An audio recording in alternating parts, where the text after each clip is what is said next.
Alrighty, we got the finals of League Season 57 between Qsenoch and phika. Phika leads by 1, meaning that in the case of a tie, they'll be the victor. Also, I think if it ends up going 3.5, 2.5, then they would play a Game 7 to determine the league champion. What have we got here? Looks a little bit lacking on villages, doesn't it? Yeah, so the only way to get extra actions, you could either use First Mate to play a bunch of cards, like First Mate plays multiple sea charts or something, and then you get a village effect, or you could gain and trash Silk Merchants. I have a dog currently trying to eat my hand. So villages will be a little bit of a struggle. Draw-wise, you got Sea Chart, Silk Merchant, First Mate, Sybil. Lots of draw. Plenty of plus buy, Sacred Grove, Courtier, Storeroom, Silk Merchant, all that. Trashing, there's Forge, there's Amulet. Yeah, everything else seems to be an abundant supply. It's just the village situation that you're trying to work around. Is Quartermaster good? You could just gain Silk Merchant straight to the Quartermaster zone, and then you're basically just getting free villager effects out of it. And then you can unquartermaster them. I want to say unexile, but it's not really exile. You can take them off of the Quartermaster later if you need to, maybe forge them into provinces.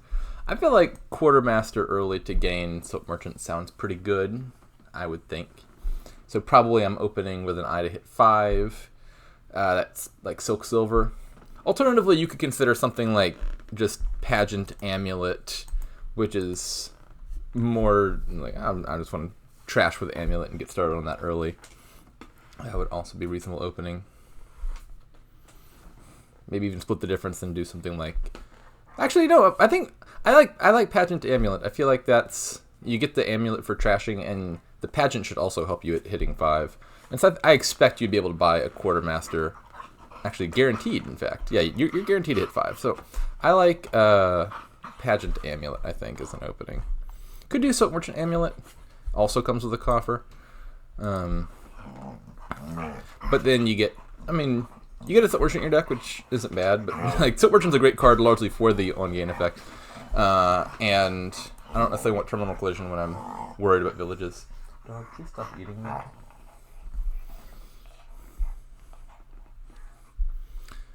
Okay, so phika opts for the Pageant, Mick for the Silk Merchant. Wait, did someone skip Amulet? Oh, phika opened Silk Merchant Pageant? That doesn't make any sense to me.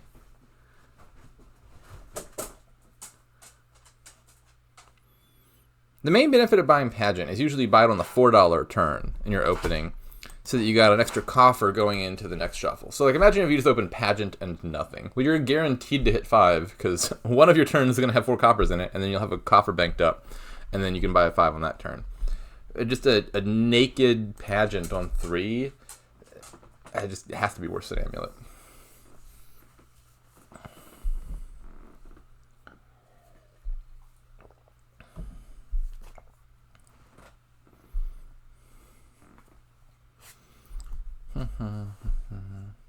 Maybe phika is gunning for Forge? Any chance Quartermaster is too slow? I don't know about slow. It's not necessarily the problem with Quartermaster. I can believe you don't need Quartermaster. It's not like gaining all the 3s and 4s is the most important thing ever. But it sure seems like a fine card to me.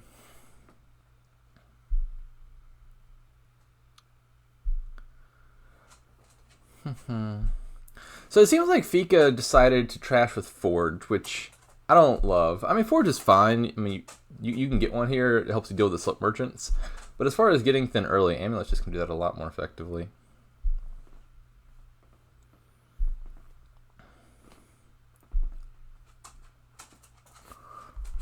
What did Mick do?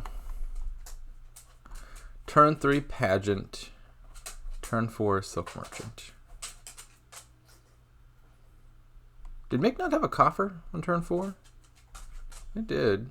I'm surprised mixed turn 4 buy wasn't a 5. Namely, Quartermaster struck me as pretty good there. Because they could have afforded it.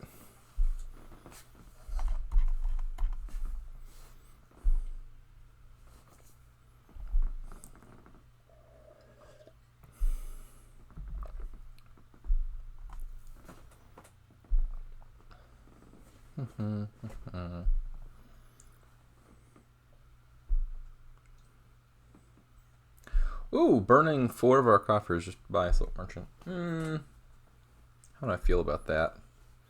I don't hate it.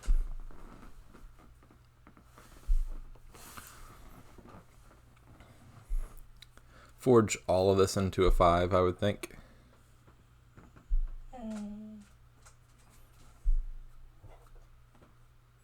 Yeah, for sure.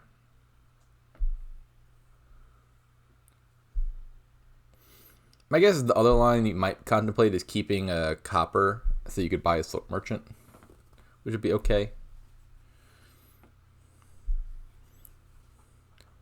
So if those are the two considerations, one line gets you a Silk Merchant, but it comes with 2 fewer coffers and a copper. So would you trade in 2 coffers for a copper and a Silk Merchant? That's already factoring in the Silk Merchant coffer. I don't think I would. I think I would just forge it all.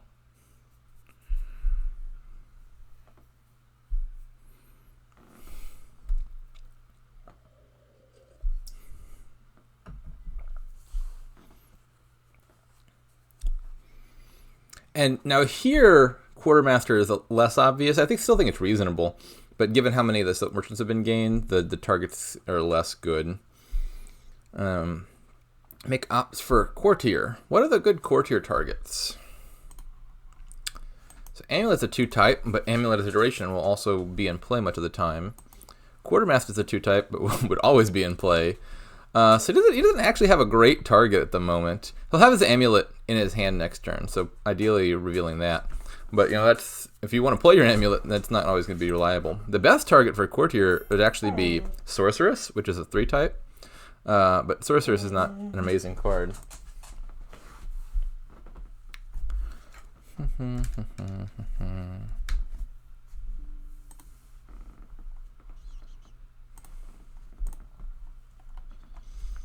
And getting to Sorceress is also a bit tricky. You don't necessarily want Herb Gatherer that much in this kingdom because it's terminal and village space is limited. It's not doing that much for you. You don't need the plus buy that badly. Alright, what do you forge here as phika? A bit awkward. It's early for province, but if you forge the estate and not the gold, you're just getting another estate. So I'm not exactly sure what you do here. I'm thinking something like estate and 3 coppers just back into estate, and then buy a Silk Merchant and banking a coffer. Not obvious at all.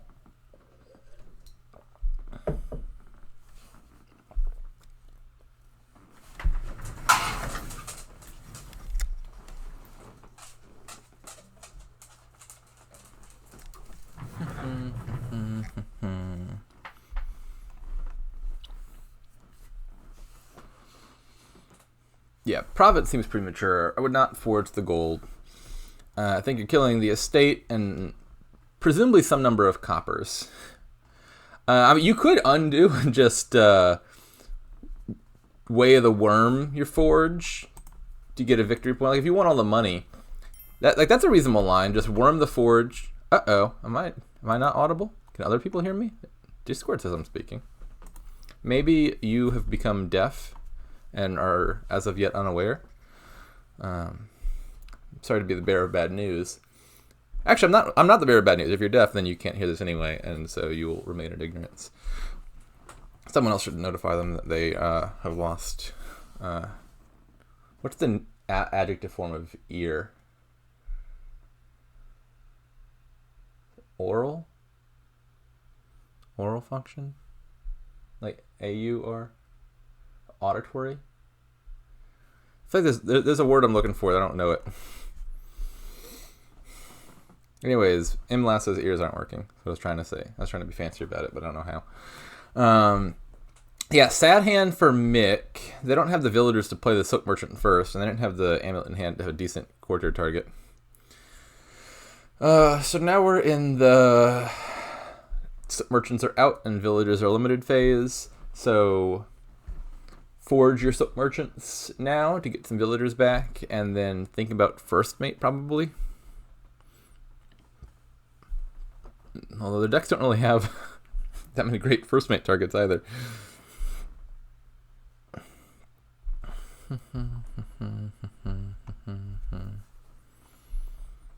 Okay, is it oral? I was thinking oral, which is an awkward word because it sounds like oral, which is a different bodily function. Maybe some folks pronounce those two words more distinctly than I do. I think they're probably basically homophones. Oral and oral. Oral.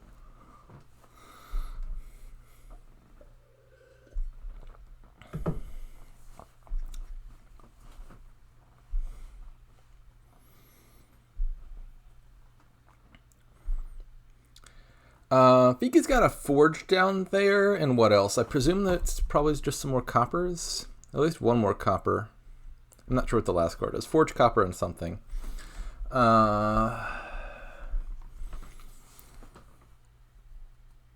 Playing this was probably worth it. It could be sad if you didn't draw the forge. And then probably forge an estate and a Silk Merchant into a gold. And buy... I don't know what you buy. You'd want to forge both estates, except that there's no good fours. You could consider silk into estates into a province, but that still feels a little bit early to me.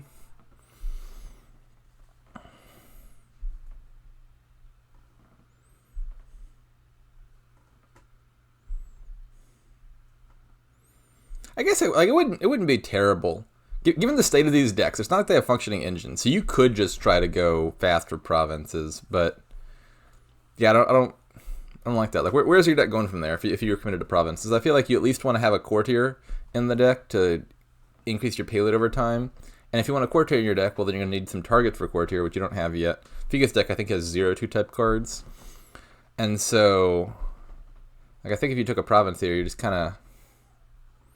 Your deck's never getting any better from that point. And it's not like Phika's deck can reliably hit province over and over. So I'm thinking silk and one estate. Oh, they're just going straight for the provinces. We'll see how that pans out for them. Now, what are you adding? Just a silver? An amulet? A gold? I don't know what Phika's doing.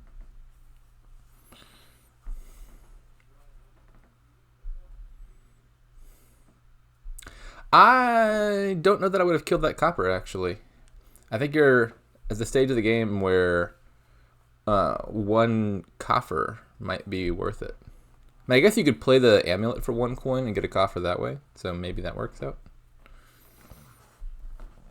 But I was thinking of something like keep the copper, play the amulet for a silver, and then just play the copper to get a coffer. All right, yeah, they do this way. This is fine. This courtier is still a little bit sad. Its only target is currently in play.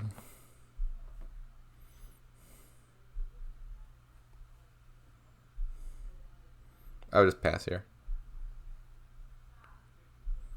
I don't think any of the 3s are better than a coffer. Not for Phika's deck. Phika's just in full-on empty the provinces mode. So like an ideal turn for Phika, I think, is forge a province into a province and buy another province. And a coffer is going to help you do that more than pretty much any other card here.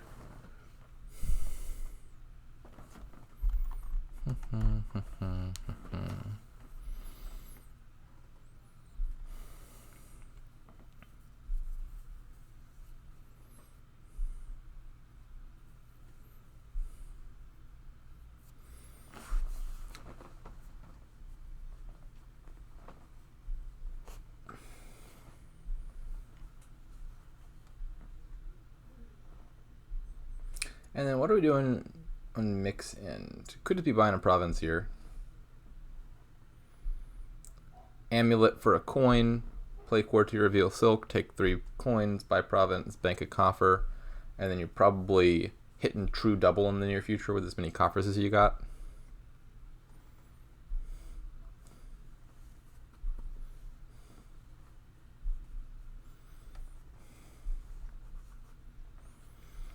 Phika really wants to line up Forge with 2 Silk Merchants. I'm not sure how likely that is. I think they've only got 2 left in their deck. I could be wrong about that.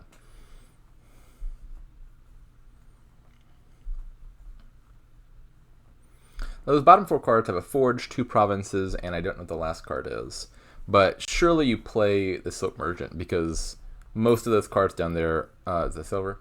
Yeah, most of the cards down there are bad. Ideally you draw the silver and then you get to buy Province without spending a coffer and while gaining a coffer. But even if you don't, like if you get the Provinces off the top of your deck, that is a good enough reason to draw in and of itself. I would play this other Silk. You got enough villagers to spare for, there's like 2 turns this game is going to last. Play Silk, Forge Province into Province, buy Province. That would lose to double, but you probably just have to hope that Mick can't hit double, which I don't know how likely that is, but it's probably your best shot at this point. The other option, I think, would be you could just play the Silk, worm the Forge for 1 point, and buy a singular province. Then, I mean, Mick can't do triple, I don't think. Maybe that's better.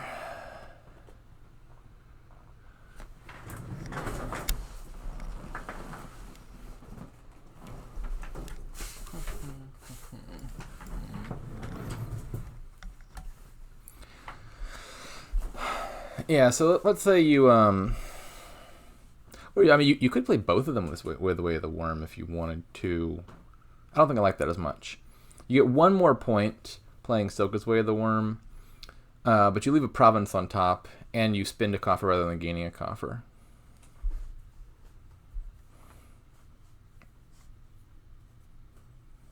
So I definitely like playing the Silk Merchant.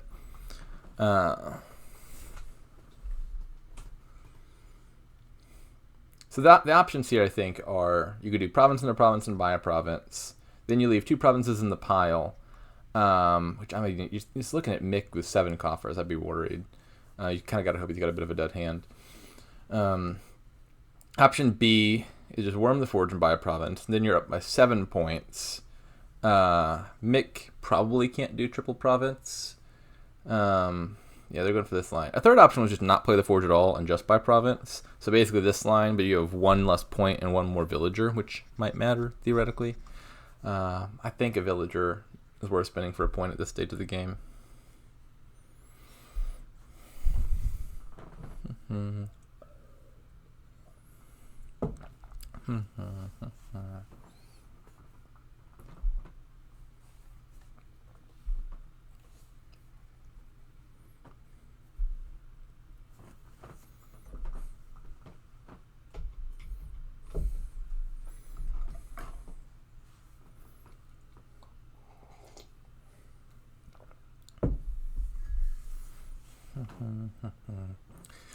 Alright, now what do you do as Mick? This is awkward. You don't really want to trust the provinces because Phika doubling...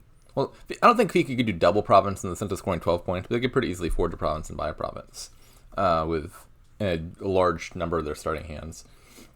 Phika still doesn't get the Forge Silk lineup, which is probably not that likely, but would be the dream hand. So as Mick... I would think you're looking for double duchy here.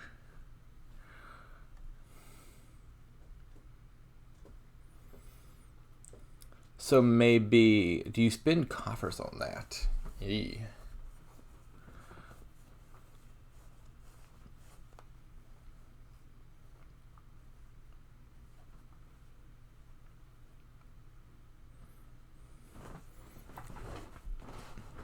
These decks are really running on fumes. So the problem is, the longer the game goes, pretty soon both of these decks crap out. You're obviously playing the Courtier and the Villain Aim. That much is a given. I presume we're taking the coins because I would think coins right now matter more than a gold in the deck for the long term. I mean, I guess you could consider coins and gold. But then you're low on villagers if you want to play either of these. Maybe you don't.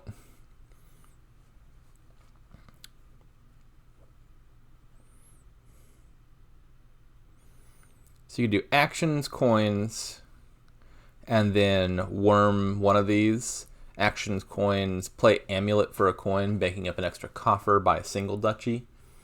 Action coin, amulet, double duchy.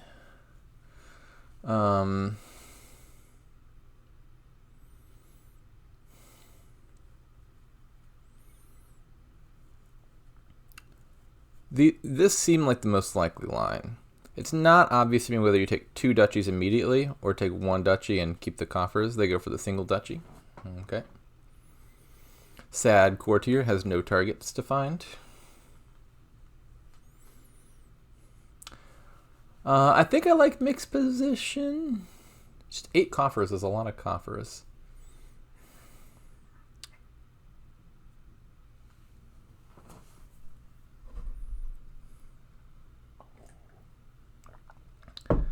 You could think about forging the courtier into a duchy at this point.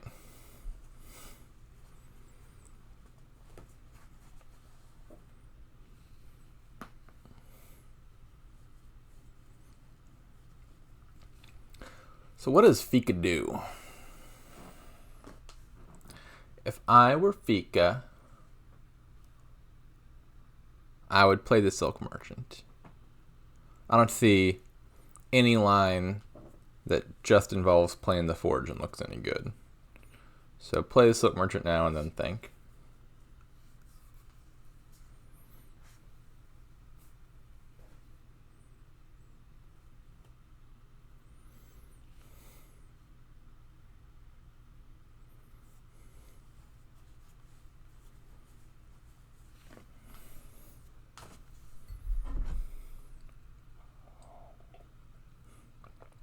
We're basically in that penultimate province point, but with both players have a Forge in their deck. It's really easy to empty a province and then buy a province.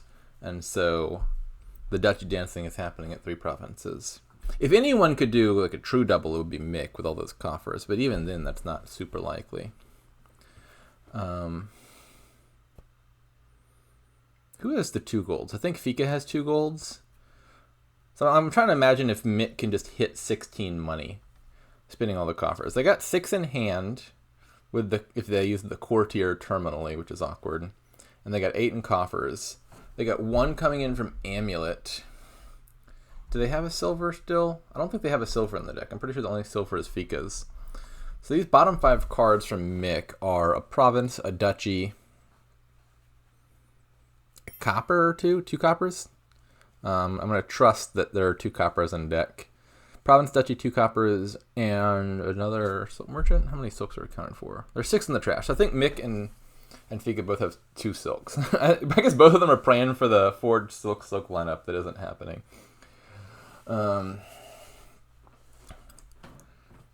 Yeah, so Mick's deck has like 5 money and treasures in the whole deck. Phika's at least has 8.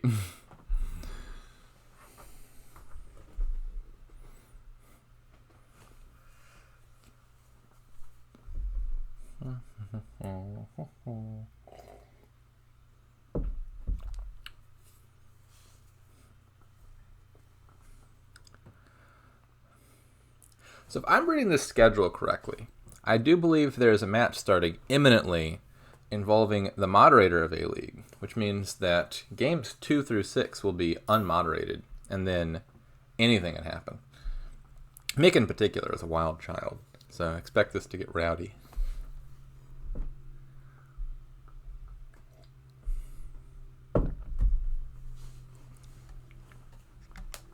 I will whip him into shape.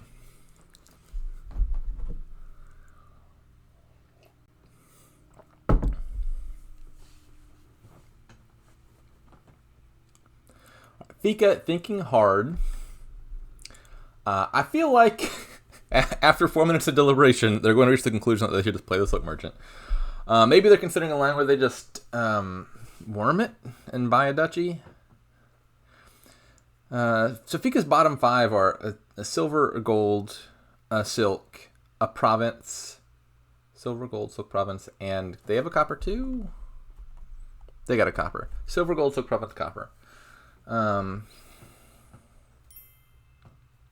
Mick has died, which means Phika wins by default.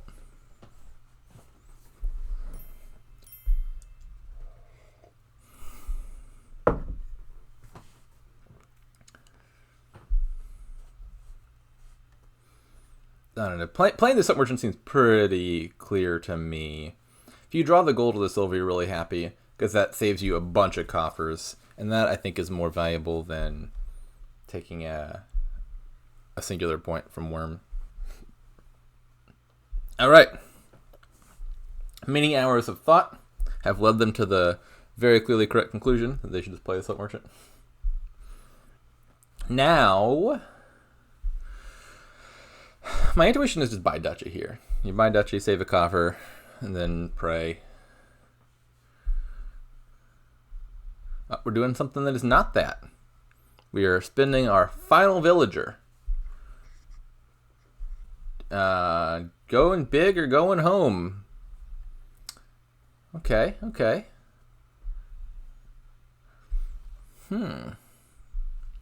What do I think about this?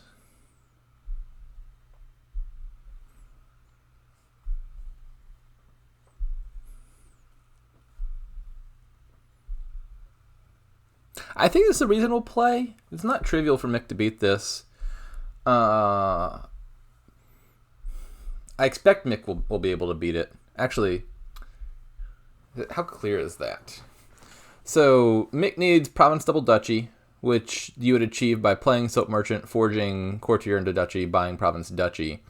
So I think this is pretty likely, right? Mick takes a coin, plays Silk, forges the Courtier, and then they have to find one of their coppers to hit 13, which is pretty likely because they got 2 of them.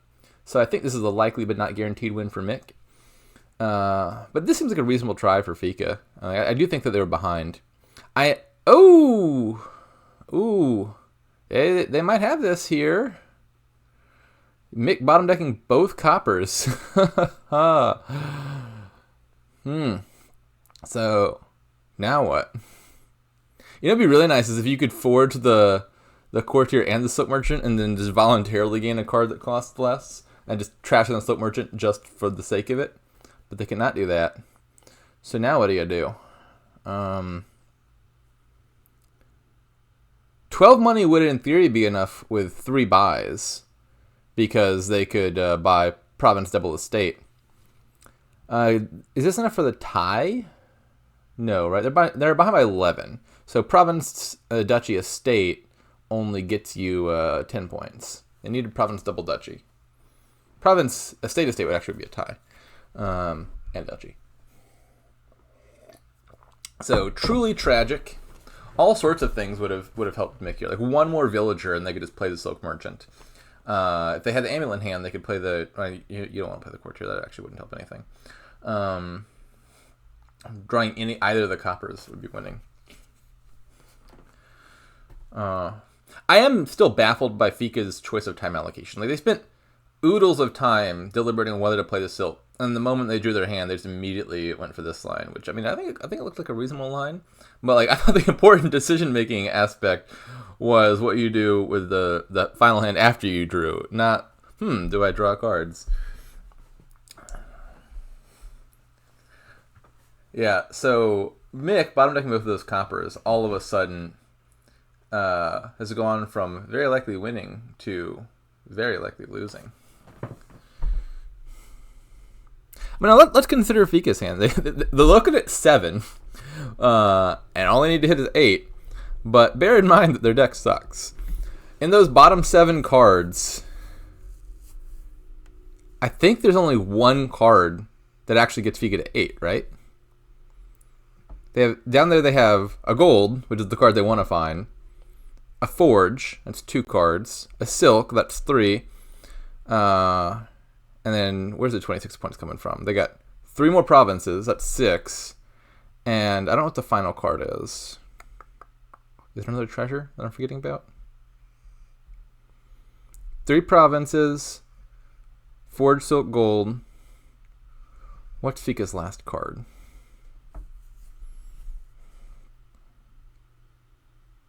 I don't know. They bought an estate. Good call. I was just kind of assuming the estates were all in exile. Yeah, so this looks like a done deal for phika. If you just kind of assume, like, obviously you're going to hit 8, but it's actually shockingly unlikely that their deck manages to get there. They got, what, a 2/7 chance of hitting 8 here, so about 28%. How does one get past DLTS connecting? I don't even know what DLTS is.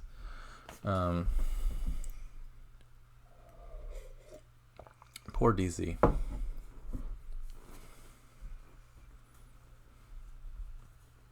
All right, here we go. What an unjust game. Mick had to draw 1 copper with 2 coppers and 5 cards, and bottom decked them both. Phika had to draw the singular gold in their deck out of 7 cards and found it. So that was Phika taking risky gambles, and it paid off. I mean, not that they were really safe plays. I think they're just kind of behind going in there and got lucky. All right, what have we here? Lots of new plunder cards, looks like. So draw, you got Storyteller, Longship, Crew. That's the draw. Villages, you got Throne Room, Longship, Thinning, Forager, Crucible. Forager's plus buy as well. Duplicates got gained. You can get plus buy from loots with either Cutthroat or Peril. So what are we doing? I notice we have Shelters, which means both Peril and Advance look really good. Currently it is 1-0 for Phika. Crucible looks a lot worse than usual if you have Shelters rather than Estates. For one, you're going to kill the Necropolis immediately, no question about that. And then for another, the Overgrown Estate and the Hovel will only get you 1 coin. So Crucible actually won't be amazing here. I would think on the 4 you open Patron. Seems pretty good. Yeah, Patron, no question. Yeah, like you could consider Forager, but definitely Patron. The awkward hand would be with the Necropolis in your $4 hand, which is only 1/3 likely to happen, conditional on having a 3/4. And then you'd have to buy a $3 card instead of a $4 card. Then I think you would seriously think about Forager. I think I'd still prefer Silver because hitting 5 looks good. But Forager would be reasonable in that case. I think Patron's clearly better than Forager as an opening. Yeah, I don't see anything that competes with Patron to me.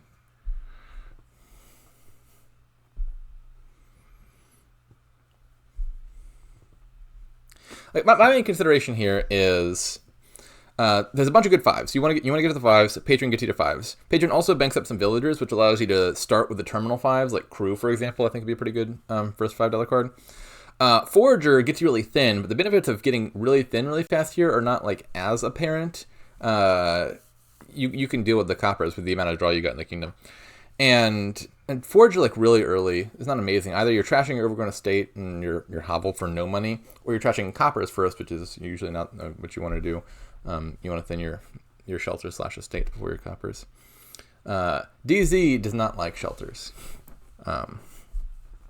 And wanted people to know via the indirect route of consulting me rather than just saying that outright.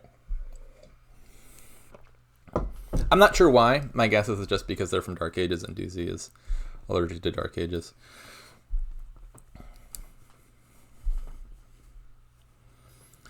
All right, so Phika goes for Peril, as does Mick. How do I feel about that?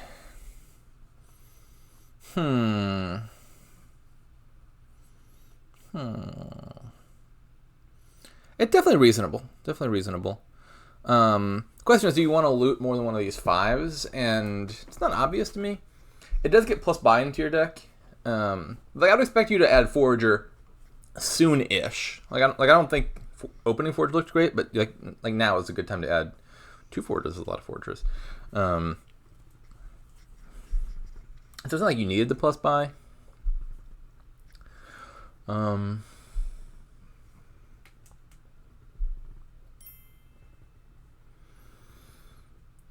Yeah, I think Advance for Crew is very reasonable there. And it is not obvious to me that the loot line is better.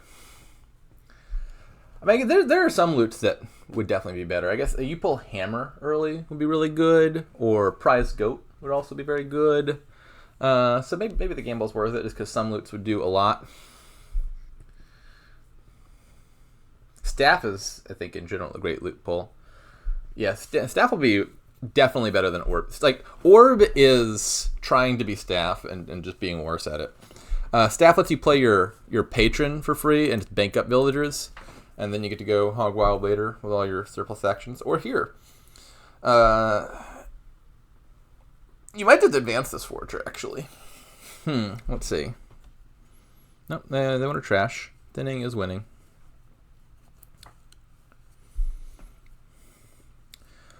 I'm thinking a Seller into 5. The Seller most likely is just going to get advanced at some point. I'm not sure which 5 you take. They go with Storyteller. It's a good choice.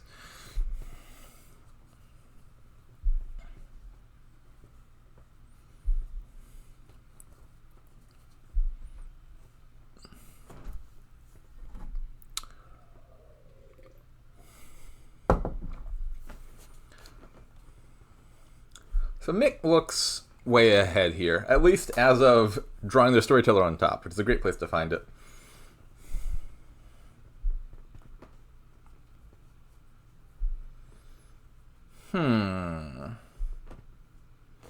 So phika thrones the Forager, which is not what I would have expected. I would expect you'd play the Forager, just trashing the hovel, and then throne the patron so you can hit 5. 5s just look better to me. Double Seller.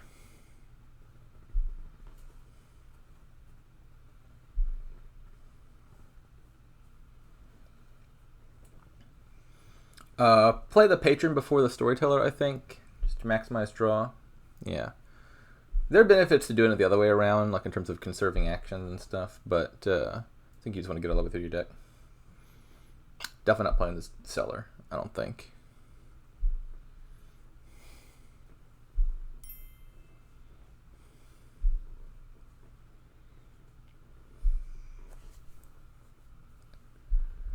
Yeah, I would take Mick's position here in a heartbeat.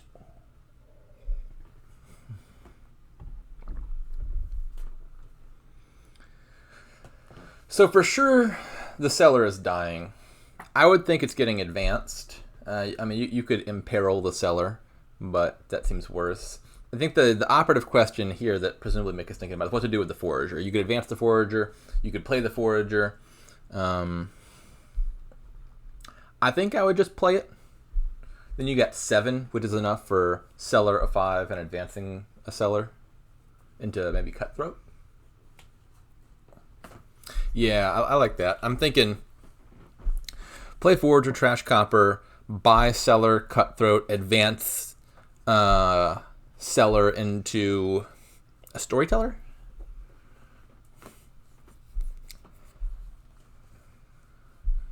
Maybe a Longship.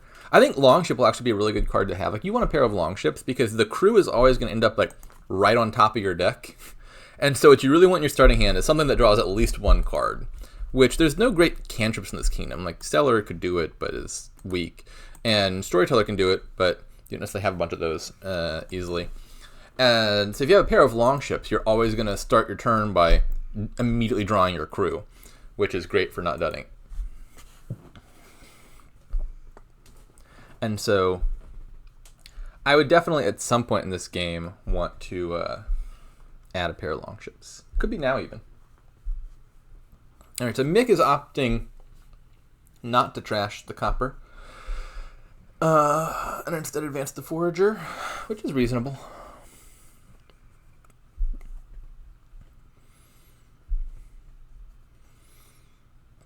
Yeah, I like this line. I like this line. So you have 1 more Copper in your deck, but you've turned your Forager into a 5, and it lets you do, like, I was contemplating between Longship and a Storyteller. This could let you do both. I think a Cutthroat, Longship, a Storyteller seems like a good combination of things. That'd be my choice. 1 of each. No, you would not. You would not buy gold here.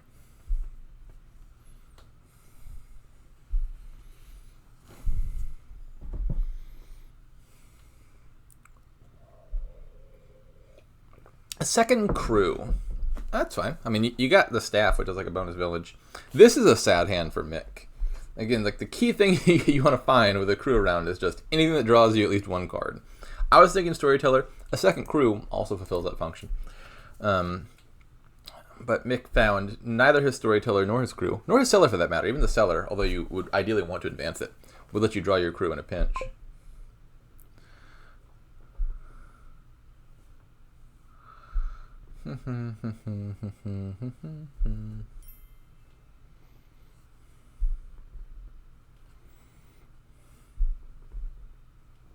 You could use a spare buy. You could buy Golden Curse, for example. Those two things synergize well together because they both aid in your goals of losing the game.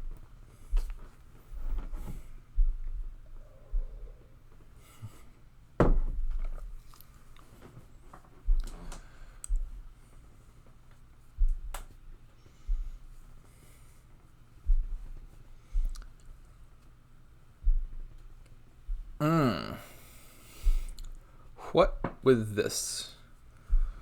Would ideally like another buy. This is like a 4-buy hand.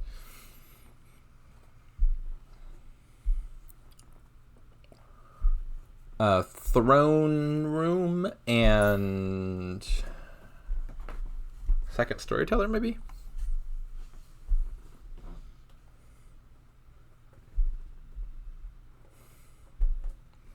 Second crew, okay. Yeah, I like crew better than Storyteller. I just noticed that phika has hella villagers banked up.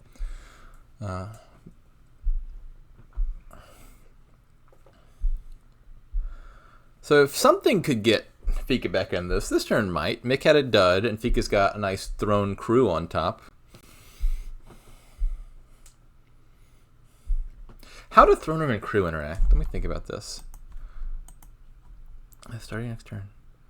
This is one of those rulings that maybe has changed recently.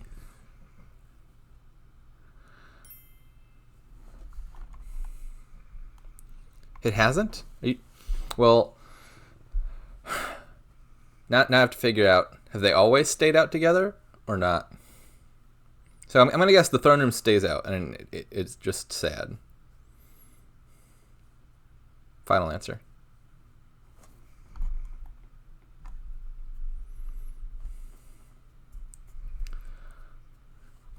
So I believe in general the ruling is if you use a Throne Room on a duration card, the Throne Room stays out as long as the duration does, and then gets discarded in the end phase of whenever the cleanup phase of whenever the duration gets discarded.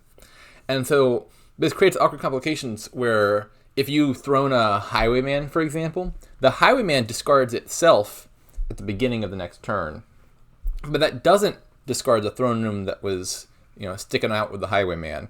That Throne Room doesn't get discarded until the end of that turn. So you throw in a Highwayman, you get to play that Highwayman every turn, but you only get to play the Throne Room every other turn. And so I'm thinking crew is like that, where if you throw in the crew, Throne Room stays out because technically crew is staying out, but then crew puts itself back into play immediately, but Throne Room doesn't know to put itself back into play immediately, so Throne Room just gets stuck, I think. Apparently Band of Misfits is different. So yeah, maybe the ruling I'm thinking of is when you play a Band of Misfits as Conjurer, that doesn't stay out for some reason. Maybe that's the ruling that changed. And that's about the interaction between command cards and duration cards, which is different somehow. I don't know. You're getting into the complicated rules.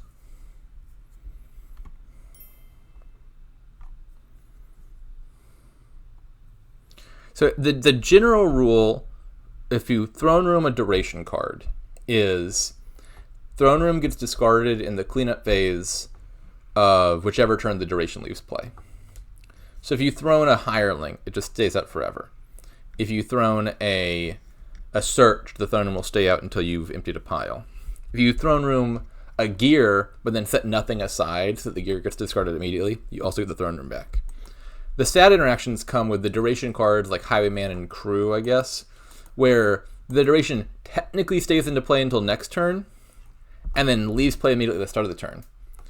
Where the duration was in play, so Throne Room stayed out, but then the duration goes back into your deck, but the Throne Room doesn't immediately go back into your deck the moment the duration does. The Throne Room goes back into the deck in the cleanup phase of whichever turn the duration left play.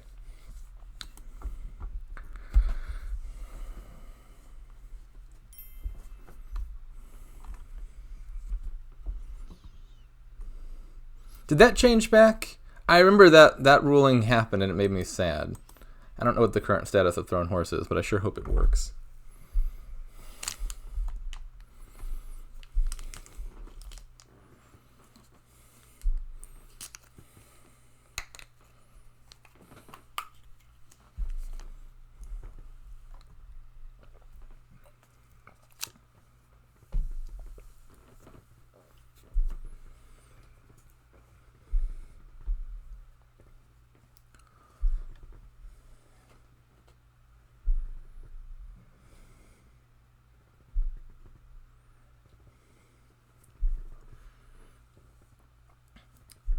Phika belaboring the question of what to discard here. I would presume you to discard Cellar Copper.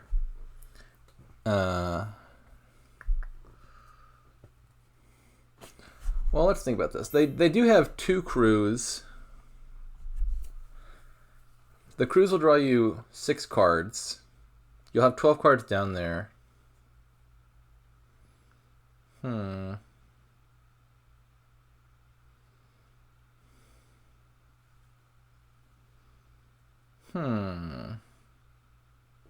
Who has the 3rd crew? Mick has the 3rd crew. I see all 3 of them in play. I'm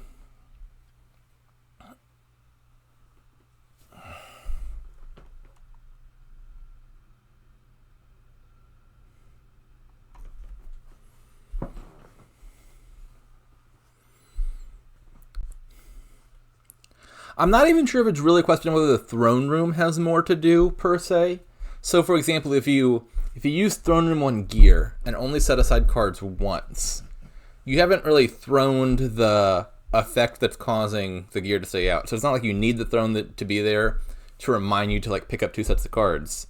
The Throne Room just stays out because the duration is out. And so it's not exactly the same as like, is the Throne Room itself independently doing something? It's just like you thrown the duration. If the duration's out, the throne is out. And then you clean it up at cleanup like normal. And so durations that leave play at awkward times often leave the throne room behind.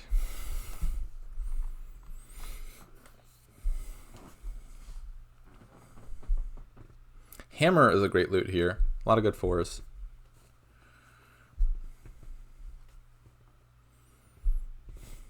This is a rare kingdom where Sextant's effect is actually kind of helpful because you can play it in the action phase with Storyteller. Although Mick has so many crews, I'm not sure how much money you actually want to be putting into your Storytellers.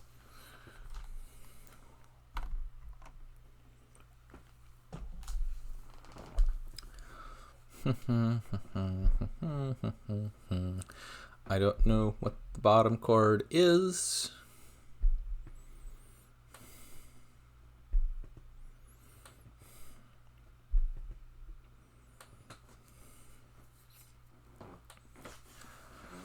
I'm going to guess that the cellar becomes a loot.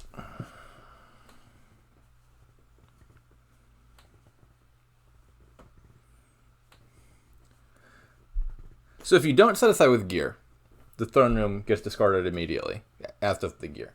If you set aside twice with gear, the throne room and the gear stay out. But supposing you thrown the gear and only set aside the one time, then the throne room still stays out, even though you're not doubling the set aside effect. It's just like the throne room checks if the duration is out. The throne room doesn't like check whether it has something to do. The duration checks whether it has something to do, and then like the throne checks whether the duration is in play. Something like that. Or for example, if you throne room a gear, set aside once, and then use Way of the Horse on the gear, the throne room would not stay out. Even though there are cards that are meant to be put in your hand at the next turn, because the duration is not there, even though there is something to do, the throne room just doesn't stay out.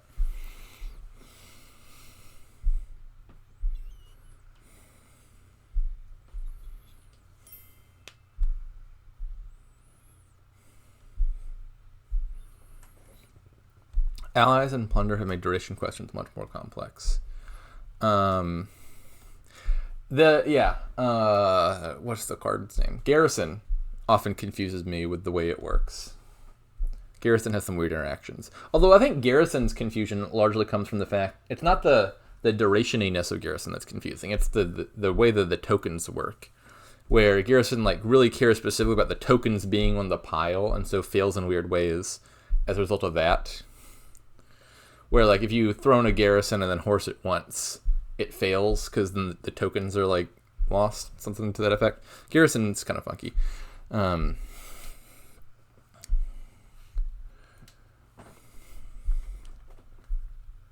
I guess Allies also has Highwayman. Yeah, so nowadays durations are just leave and play at every which time.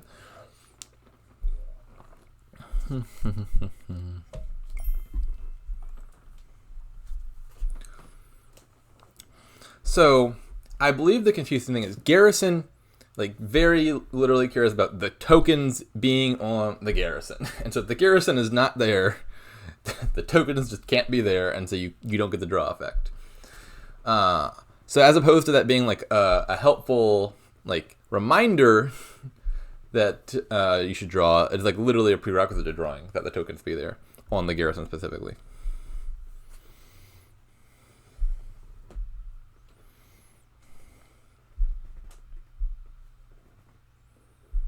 It's not like other cards will say something like set this stuff aside on this, where on this is just like a helpful reminder of where to put the cards, and like gear doesn't fail to set aside if the gear disappeared.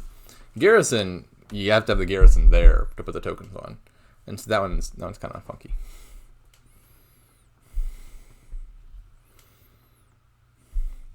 Hammer allowing for gain and play is probably winning for Mick. I mean, Hammer allowing you to gain and play stuff mid-turn is nice. I don't know how to call that the one thing that is causing Mick to win this game. I think Mick's been ahead for a while.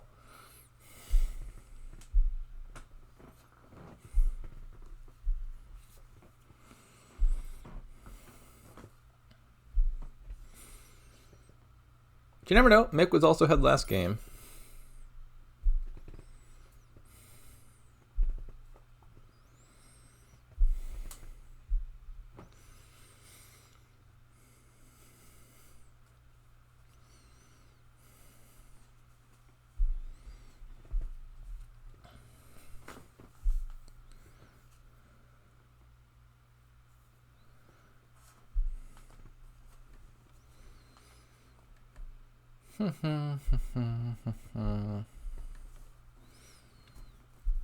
I've gotten distracted by all this duration of stuff, and I don't even know what the game state is.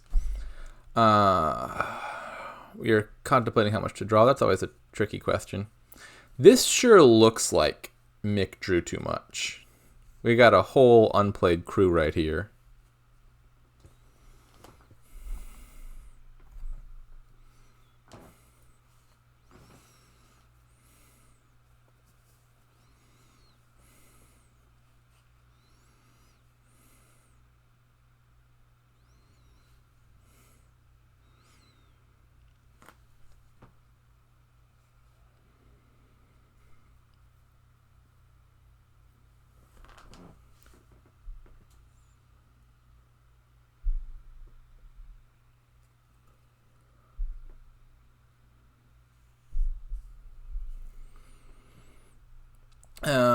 So now the important question is, which do you throne? If you throne the patron, you get more money. If you throne the cutthroat, you'll get 2 loots. You also get 1 more villager from throwing the patron, so I think I like this. I wonder if the crew will become a different card. My guess is no. Crew is still a good card in this deck. He didn't use it this turn, but you can add a bunch of throne rooms, which will make villagers no longer much of a concern. And then you'll just want the crew for draw, and then you can stop spending as much money on Storyteller.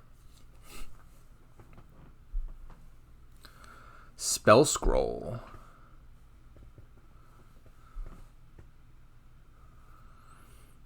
Are there any funky Spell Scroll tricks in this kingdom? Not really, no. You can turn it into a 5.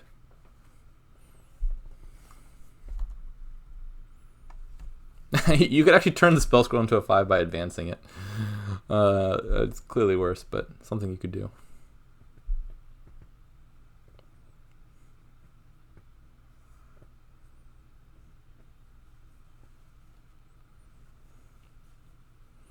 What's more confusing, when cards get errata or when rulings get changed with no errata?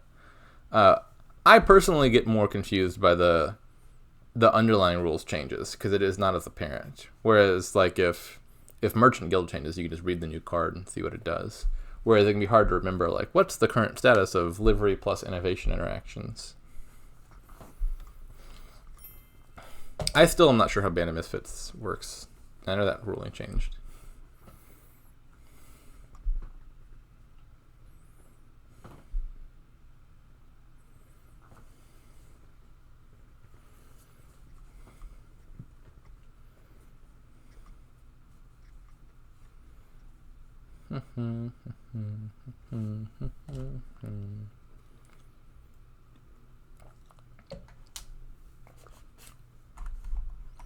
How many cards are in Phika's discard? It appears there are 2 cards in Phika's discard.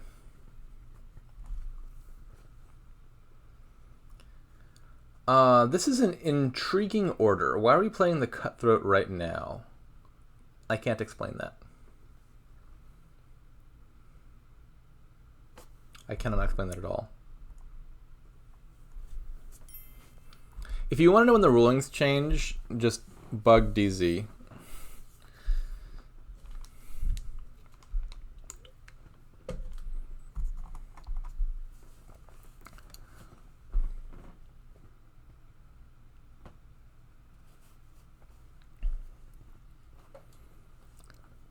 So there is the main Band of Misfits change, which is not what I'm referring to. In 2019, there was a big set of errata, and one of the big things that changed was the old shape-shifting cards like Band of Misfits and Overlord got reworked to be command cards. That was definitely a nice change. I like that change. The shape-shifting cards, the way they used to work is like you'd play Band of Misfits as a card or Overlord as a card, and then they would like become that card for various purposes, which was kind of confusing. And I think in very niche circumstances, just kind of like literally broke the game, where you could just like legitimately not know which card is which.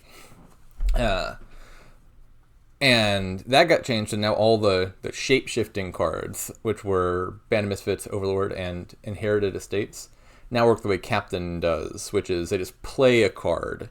They don't become that card. They're just like playing the card from the supply, which is a lot cleaner and easier to understand rules-wise. The thing that changed recently about Band of Misfits was something about how it interacts with duration cards that stay out a weird amounts of time, like Band of Misfits Conjurer, for example.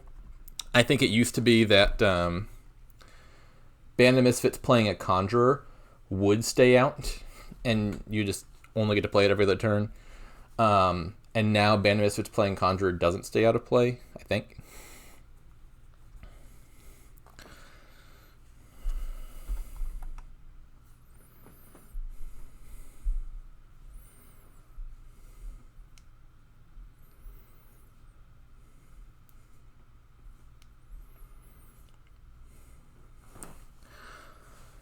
Alrighty.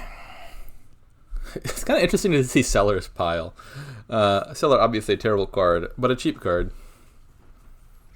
Prize Goat, that would have been a good loot earlier. At this point, it doesn't look like a very good loot.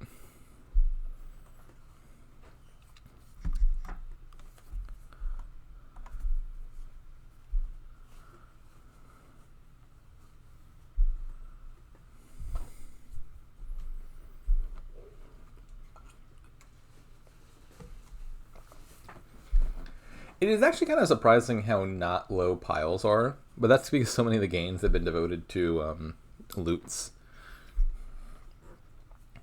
Like they've got a ton of plus buys, and I see a pile empty, and so my immediate intuition is, oh my goodness, piles are about to go, time to green. But then you look at the rest of the piles, and they're kind of untouched.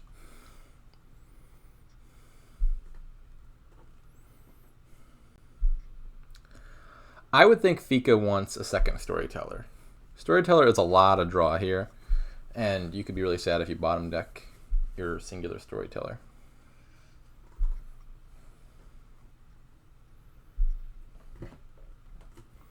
I would advance the Seller into a Storyteller. And I'm not sure what you do with the last one. Maybe something like advance that Seller into Crew by Province Forager. Could even just be Province Silver, maybe.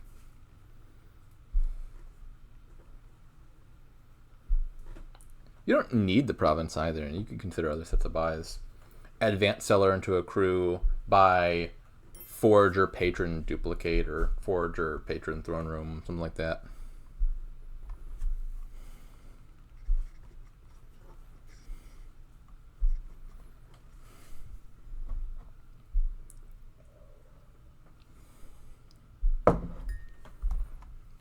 DZ actually just is Donald X in disguise.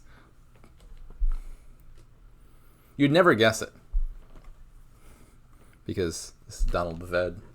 It's very different from Donald X. It's like 2 whole letters apart.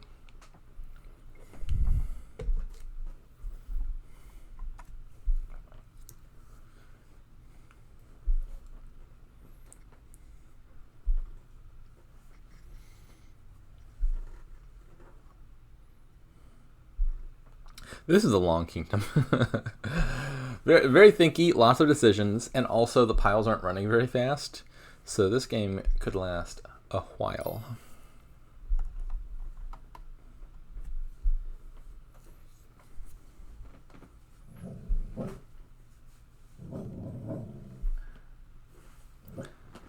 The only convincing evidence that DZ is not Donald X is I don't think Donald X would be okay with anyone referring to him without referencing the X in some way.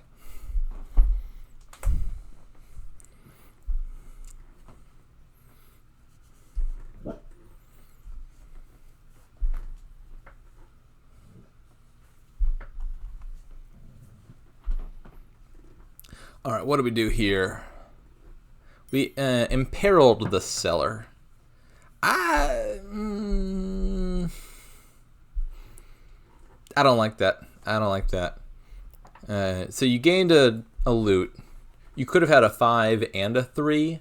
I feel like the latter is better. Like getting 1 loot at a time now is kind of bleh when you've got Cutthroat and can be getting 3 loots per peril.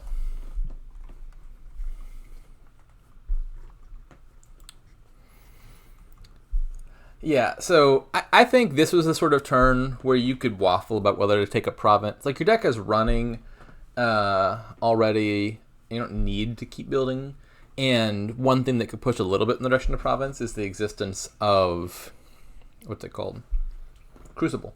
Which, you take a few provinces, then you crucible the provinces, all of a sudden you could empty like 5 provinces in a turn. I mean, you'd only be gaining like 2 or 3 true provinces, but you could mill the pile. And so that'd be like a one reason to maybe green a little bit early. But again, the piles aren't low, so it's not like you need the province here either. Just continue to build would have also been very reasonable.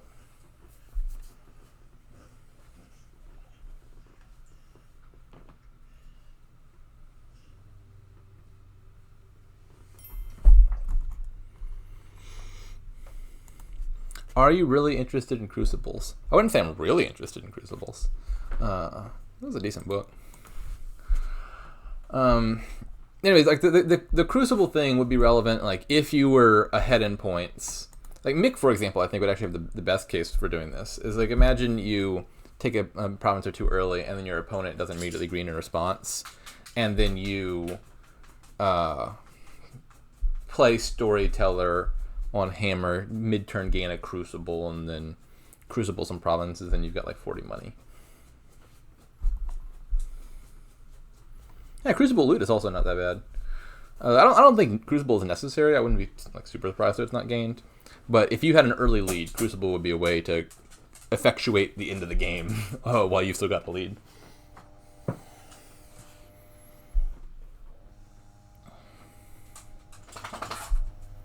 It can be gained mid-turn by one of these players. I don't know. Does phika have a way to gain Crucible mid-turn?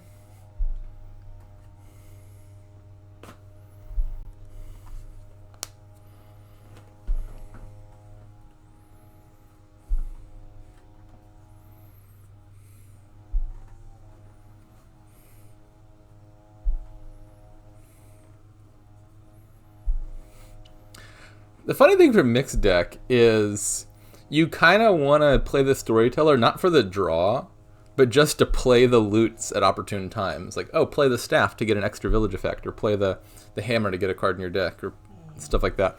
And so mixed is ending with surplus draw, because he keeps using the Storytellers for things other than drawing cards, and then they just accidentally draw a bunch.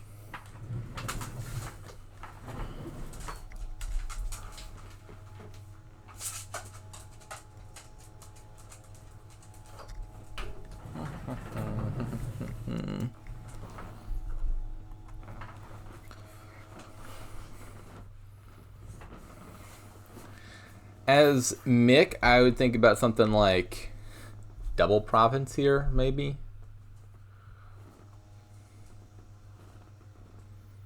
I think that's the amount of provinces I would want. Ooh, I like this play. I like this play a lot. We are not overdrawing. This is good. This is why staff is the best loot. This is a clever little play. Use the spell scroll to activate the cutthroat early, and then you can use staff to play the crew to draw your loot immediately. And now we're going places.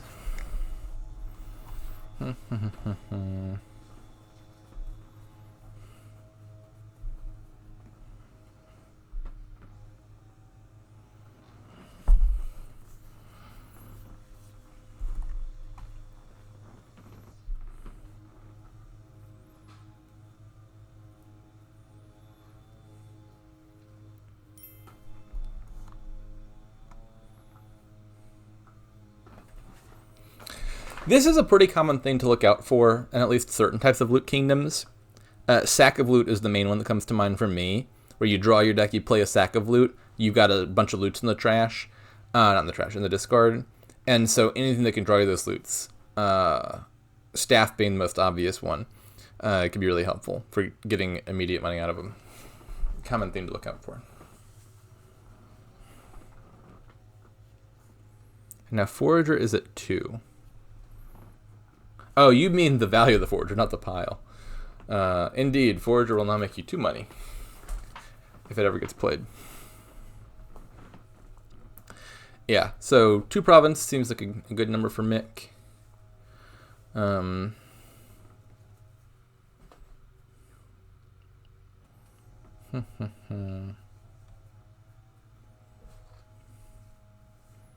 then what do you gain here?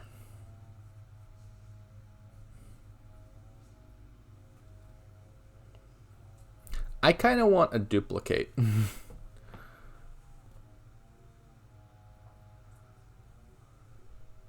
I'm thinking something like crew throne room duplicate. And then if you've got a duplicate in your deck, now you're very seriously threatening this crucible business, where you play the storyteller, you play the hammer, you duplicate a crucible, you trash both of these provinces for 16 money. Mick could buy 5 provinces next turn. And so, like, the duplicate isn't even like committing to the crucible thing directly. It could just be used to gain duchies, for example, if phika responds by scoring. But it kind of puts pressure on phika to, like, how many provinces did you leave in the pile? If you leave 5 provinces in the pile, I think Mick could still reasonably empty 5 provinces. And if you take some provinces, well then Mick probably also wins. So I like duplicate here. That's my answer. I don't like storyteller as much as crew because it costs money. Like you draw cards, but you spend money to draw cards. I think Mick's got the village space. If you had throne room crew, I think you'll not run into villages.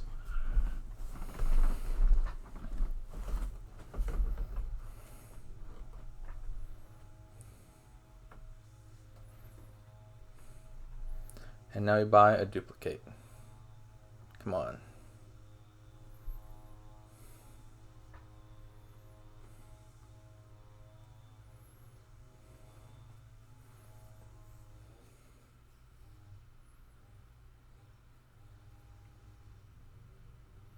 Alright, you guys for Crucible directly. That's not bad. Seeing the hammer awkwardly early.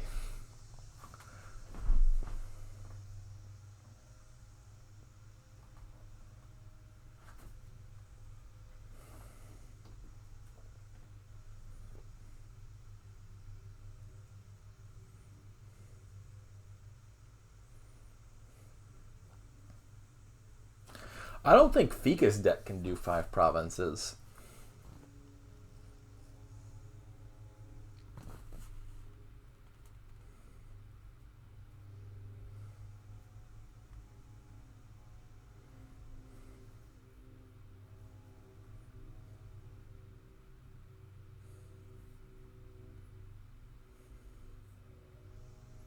I mean, that's what I'd ideally be shooting for. I just don't think it's going to happen.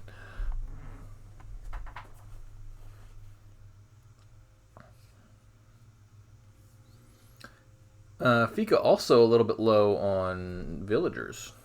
I'm not sure how much that'll matter.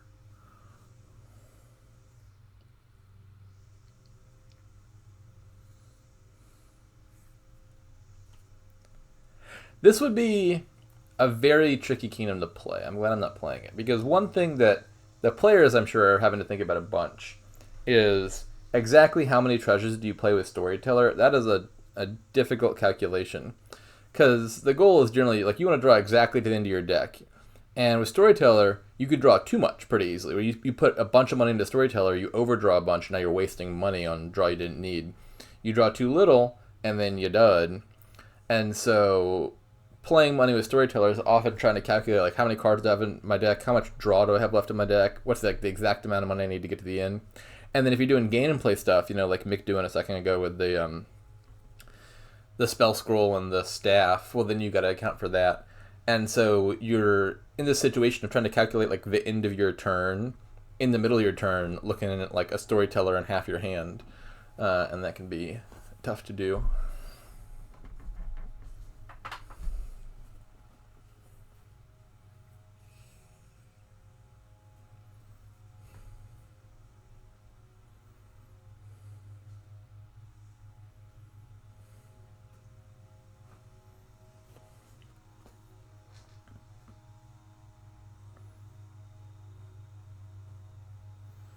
Playing that Cutthroat from the trash would not have been a terrible idea, because then you could easily do the spell scroll thing. I think Phika might still be able to do it. Throne, Cutthroat, Patron. How do you do this? Like, Phika could easily be looking at the Throne Room, Cutthroat, activate Cutthroat with spell scroll, draw it thing right now. And the question is how you do that most effectively. I don't think they've got a win.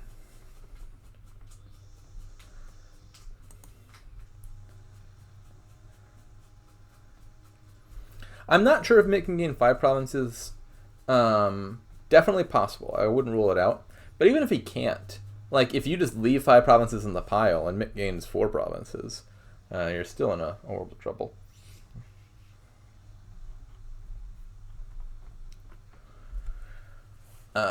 Like, this doesn't look like nearly enough money, I don't think, to hit quintuple province for Phika. 3, 6, 9, 12, 15, 16, 18, maybe 19 with the Forager. Let's say you manage to convert the Cutthroat and the spell scroll into 9 more money. You're not even getting into quadruple at that point. Yeah, I think Phika looks fairly lost. And Mick's not going to dud. Mick has a longship down, meaning he'll draw these 3 crews. And he's got 2 villagers, so he can play at least 2 of the crews.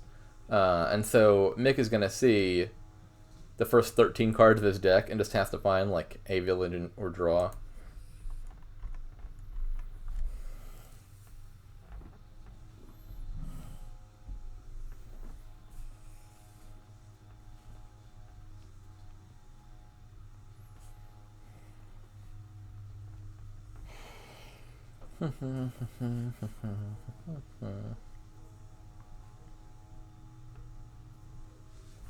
Anyways, as far as what line you'd be considering, I think you can pretty quickly rule out winning immediately here. I also don't see a pile out, I don't think.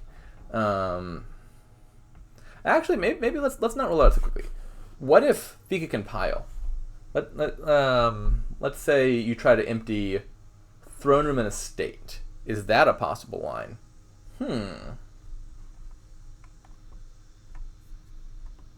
Is that the amount that we're talking about? 12 and 32. Let's see. 16 for estates plus 16. Yeah, so 12 and 32. Is 12 buys and 32 points possible? I'm still thinking no. I just looked at this a second ago, and even assuming you eked out 2 extra loots from the Cutthroat and spent nothing on Storyteller draw, which I don't think is, like, actually possible. I'm pretty sure that's still less than 32. So I still think the answer is no. If Cutthroat were $4 instead of $5, maybe this would be different, because then you could convert the spell scroll into a Crucible. Even that wouldn't be enough, because if you trash the province, then Throne Room at State Pilot isn't going to be enough points to win. See, worth looking at this, but I think you can rule out the Estate Pilot as well. As far as buys go, we got 4 buys, 5, 6, 7, 8 buys, 9, 10 if you throw in the Forager. You could maybe get 12 buys with some good loot pulls.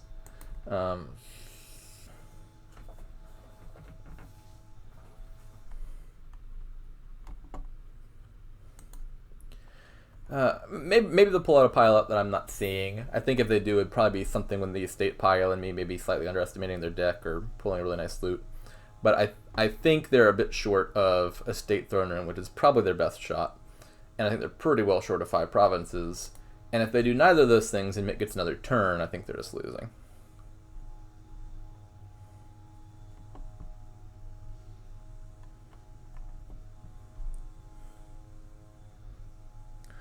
Spell scroll for draw after gaining loot is the emulation of the staff Mick has. Can you throne spell scroll? Yeah, so if you use Throne Room on a spell scroll, you're gonna have a sad time. You'll play it twice, but it will effectively do absolutely nothing the second time. Because it says trash this to gain a cheaper card, which means the first time you play it, you'll trash it and you'll gain a cheaper card. The second time, it will trash itself, and then it will not gain a cheaper card because it will fail to trash itself successfully. And the word to means that the gain a cheaper card is conditional on the trash effect. If you want to see a scenario where this does work, go look at the text of Tragic Hero, which is like, if you have 8 or more cards in hand, trash this and gain a gold or gain a treasure, however it's worded. But it doesn't say trash this to gain a gold. And so if you use Throne Room on Tragic Hero with the requisite conditions met, you will trash it once, but gain 2 golds, because the gold gain isn't conditional on the trash. It doesn't say 2, it just says like trash this and gain a treasure. But this says trash this to gain a card, so if you throw it, you only get the effect once.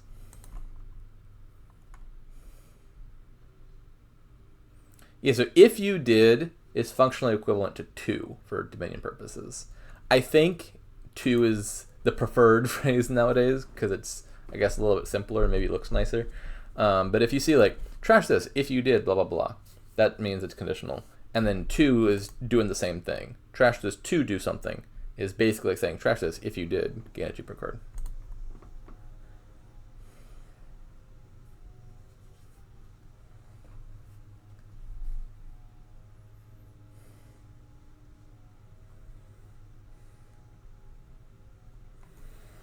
Let's look at these events.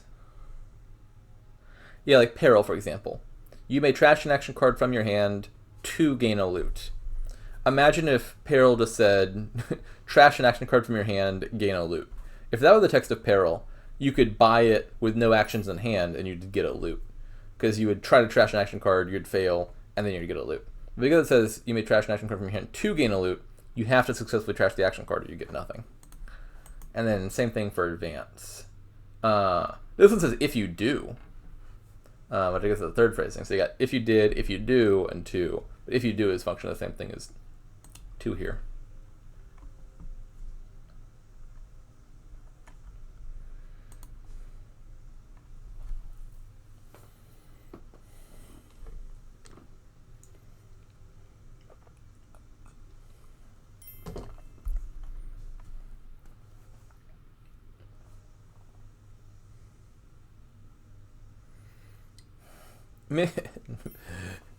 Mick, I think, wants Phika to play.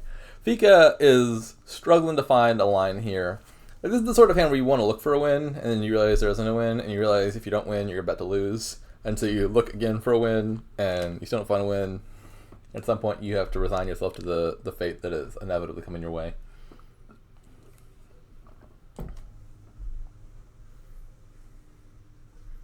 It doesn't feel to me like it must be there. Maybe, I mean, Phika has presumably looked at this a lot longer than I have. I looked at it for a second. It didn't look close. I didn't keep looking. Maybe they found a line that got a little bit closer than I saw. But let's check this a second time. Let's just assume you can throne the Cutthroat, play the spell scroll for a gold, and draw all of that. In reality, you're losing money because you have to play the Storyteller to play the spell scroll, and the Storyteller can eat up a bunch of your money. But even if you don't assume the Storyteller costs you any money, which is impossible, I'm pretty sure it's still not enough. You would have 3 from the spell scroll, 6 from the Cutthroat, that's 9, 12, 15, 18, 21, 24. Shoot, I forgot what I counted. Let's do this again. Little loots first. 3, 6, 9, 12, 15, 18, 24. If you throw in the patron, you're 28. And then forge. I guess that actually is kind of close, isn't it? I mean, theoretically, if you forged some hypothetical non-existent card that wasn't your province or your copy or your Storyteller, that would be 31. That's still not that close because you're generously assuming that you can play the Forager somehow without trashing a card that you need, and that you're not losing money to Storyteller, which this line would require you to do because you have to play the Storyteller to play the spell scroll and to draw the Cutthroat loops. So I think it's at least like 4 or 5 money away. I'm not sure how you're overcoming that problem. If you pulled Hammer, that would effectively be like 2 extra money. But you can't pull 2 hammers because Mick's got 1. And I can't immediately think of any loot that would be helpful other than that. You also have a decent chance at this point to pull Chalice, which would make you sad. Ooh, doubloons. There's the doubloons in there.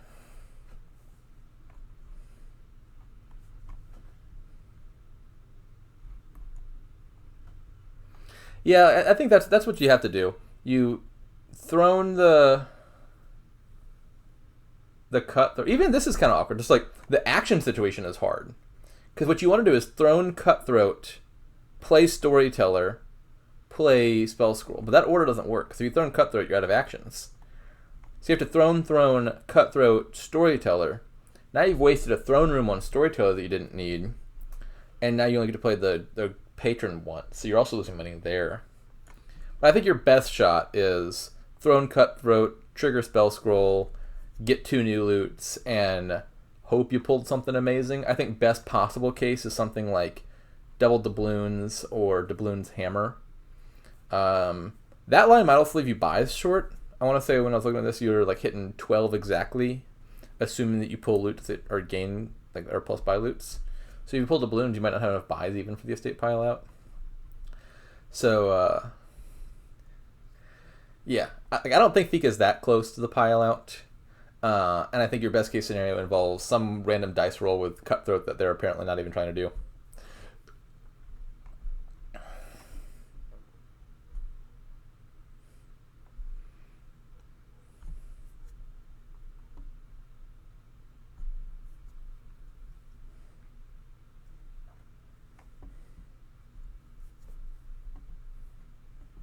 Oh, is there a win here that I have not looked at?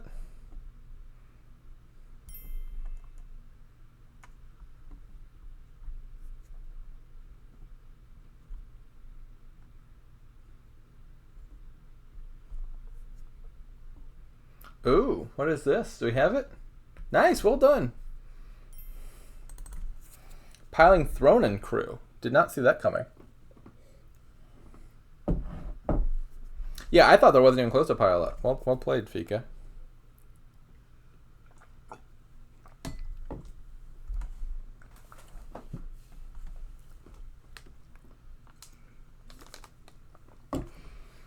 Alright, we got gear and a throne room. And with our newfound throne duration knowledge, we don't know how that works. I don't think that's actually really likely to come up. Anyways, the thing that jumps out here is Fortress Develop looks really strong, so do a bunch of that. As for the rest of the kingdom, draw, you got Laboratory, Gear, Diplomat, Center Supply. Plenty of draw. Actions, Fortress, Scepter, Diplomat. Diplomat is kind of hard to activate with gear around. Plus buy, non-existent, but you got gains with both Dismantle and Develop. So you're constrained to 1 province per turn. But this is a kingdom where getting bunches of duchies would be very easy. You can also score by playing Coven to put curses in your opponent's exile. And then thinning, dismantle, develop. The thinning is weak here, but that's fine because you can just like set aside junk with gear. So how does one open?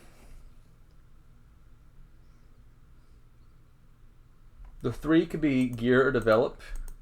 The 4 could be gear, fortress, sinister plot, mill. A lot of opening options. My first gut instinct is develop sinister plot. Hope to find develop turn 3, top deck a gear, go from there. Silly Potter wants develop and fortress immediately. That would be great if you manage to draw them together. Top deck a 5 and a 3. Maybe that's worth the gamble. Yeah. So if you draw develop and fortress in the same hand, you get the nice combination. The other scenario that could work out is if you find develop turn 3 and fortress turn 4, you could top deck a second develop with your first develop. And so you're somewhat likely to line those up. That might be a worthwhile gamble.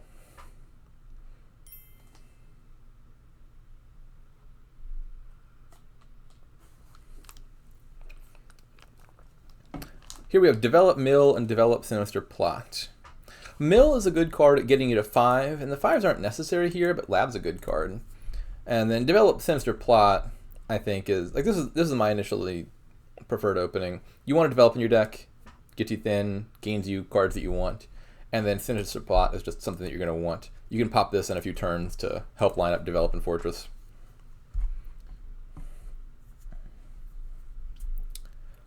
Both players get a nice turn 3 draw. Finding the develop turn 3 is really good because you top deck an extra card for turn 4. As it turns out, if phika had gone for the develop fortress opening, they would have been a very happy camper. Trash, mill, top deck a lab and a gear, maybe a scepter and a gear.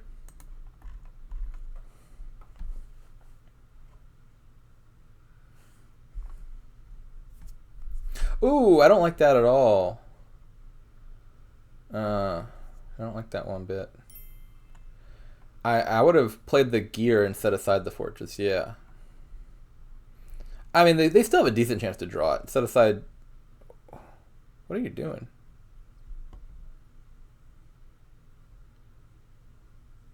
That was a confusing play. Everything about that turn confused me a lot.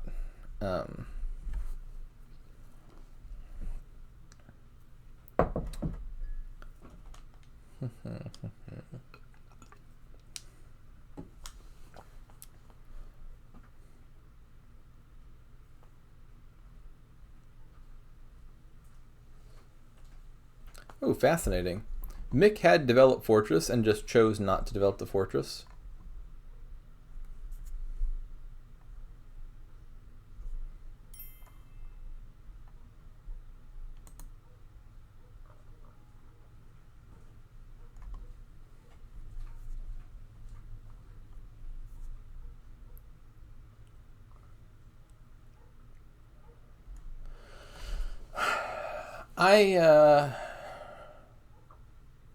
I remain a tad confused by some of the decisions that have been made in this game. I feel like if you get the develop fortress lineup, you do that. They have lined it up and are still preferring to just play the fortress and play the develop. Like you get to trash a card and get a copper and a state out of your deck, but clearly you get to gain a lab, which is like trashing a card.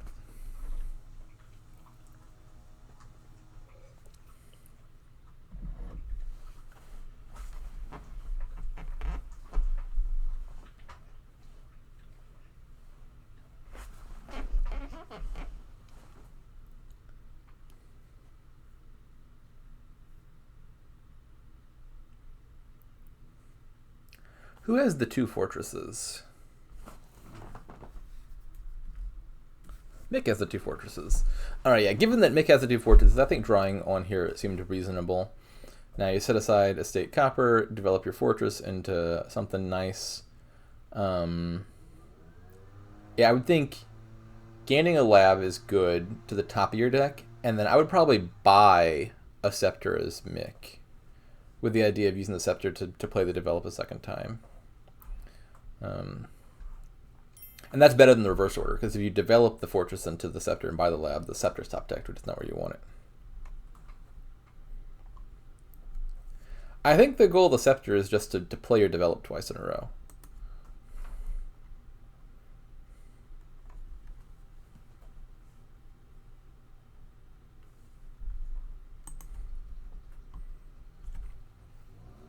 Oh yeah, that is archaic, isn't it?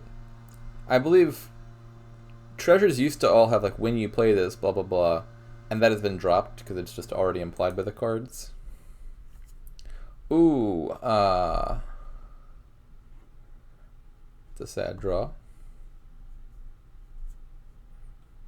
Second fortress, I would think.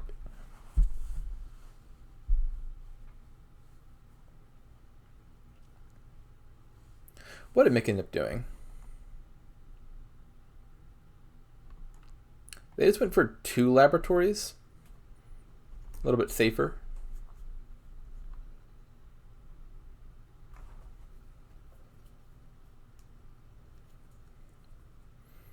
Wait a second, did you play an entire match? How many games was that? Were you going for literally 1 game of League Finals? That was a long game.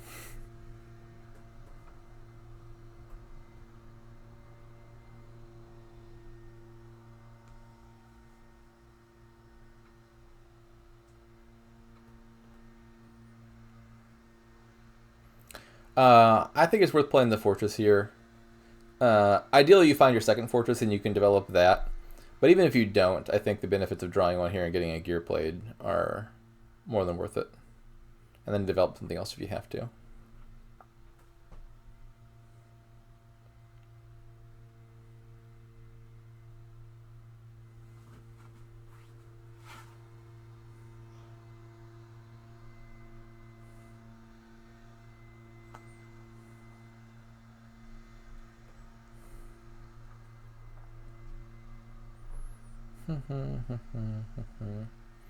I think just another fortress for Mick. Mick has multiple develops, but not the terminal space to play them. And so I think a fortress actually is more helpful than Scepter, because it lets you play an extra develop mid-turn and then immediately draw what you have, whereas Scepter just lets you play the develop an additional time at the end of the turn. So I would think fortress now, and then in an ideal world you gain and play a Scepter maybe with your first develop to then Scepter the second develop. Something like that is the dream turn.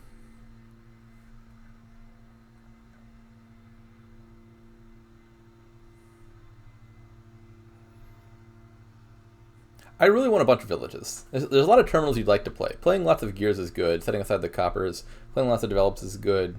And so just having a bunch of fortresses for the village effect is really valuable.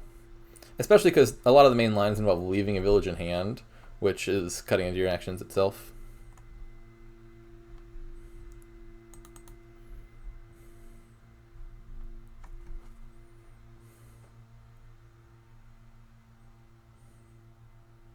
Yes, we are on the third game.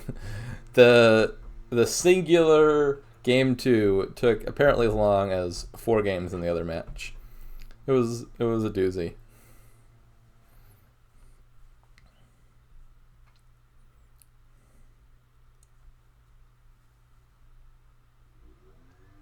I wonder what. Oh, so Mick goes to the laboratory. I don't like the lab as much. The 4s are harder to get here than the 5s, I think. You get the 5s easily by developing Fortress. Whereas, how do you get the 4s? You don't want to develop 3s because then you gain estates. And you don't want to develop your 5s because you lose the 5s. So I would rather another Fortress, and then you can gain a lab and play it if you need to.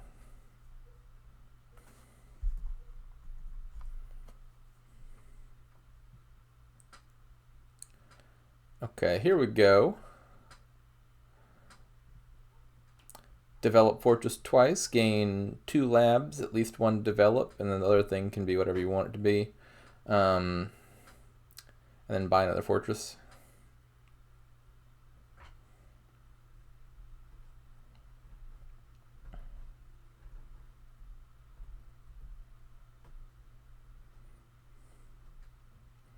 The oases seem basically useless to me. It's hard to imagine scenarios where Oasis is like actually better than just Weigh the Pig on any other action card. Whereas there's plenty of scenarios where Gear or Develop might be worth playing. I'm not a fan of the Oases. Plus, it's not like you need money here. You have 1 buy, you're probably buying a 4.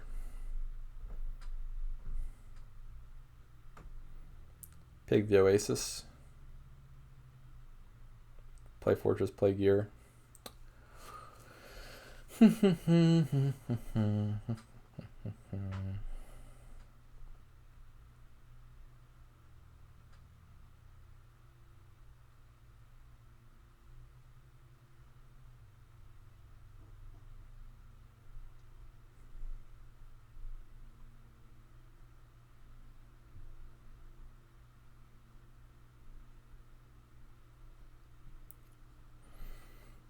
This turn looks to me like it would have been better with an extra fortress. Just saying. Throwing that out there.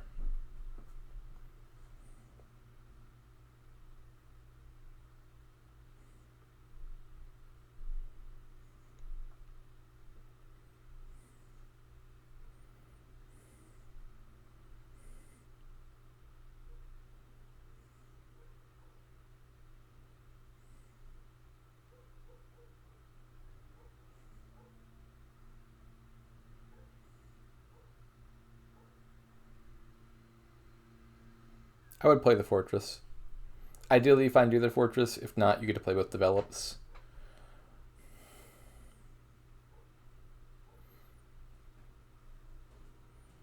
This line does not make sense to me. You don't have the terminal space to use that gear in any way that's helpful.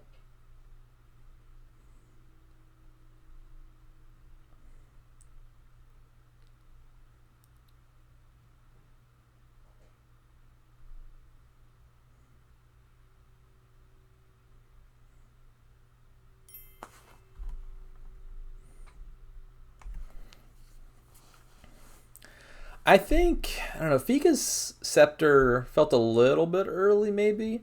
I think Mick's a little bit late to gain Scepter. I think there was cases where Mick could have gotten 1. 2 Scepters is a lot of Scepters.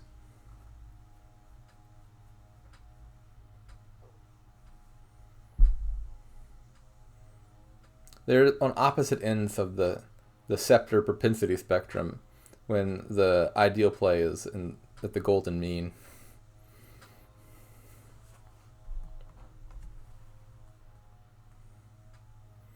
I think best case for Scepter is a scenario where you can gain and play it off of a fortress and then immediately draw it.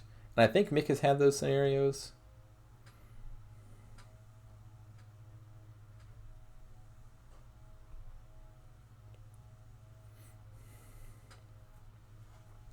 This will be a good turn for Mick, and I think he should be solidly ahead by the end of it.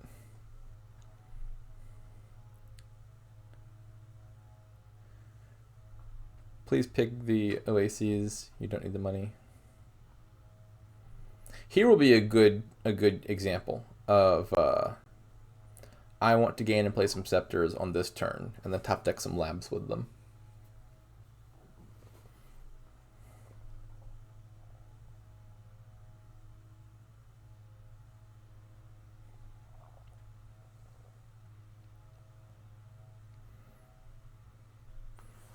I don't think you need to think right now. You can for sure play another fortress, and you can for sure draw it into your deck.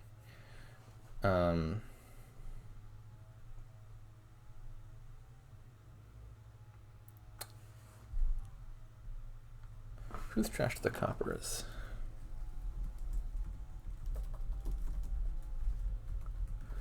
Okay, so those bottom 2 cards I believe are both copper for Mick. Or there's 3 cards. What is the last card? I don't know. Could be very relevant.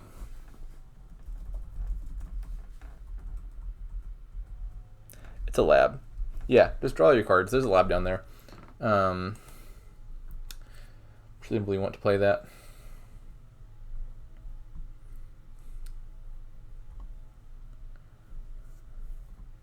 Oasis, Oasis, Oasis. Now you've got a lab in hand. Develop Fortress into something like Gear, Scepter, Scepter, Gear, Pig Gear, Play Gear, Scepter, Scepter, Fortress, top deck 2 labs. Go from there.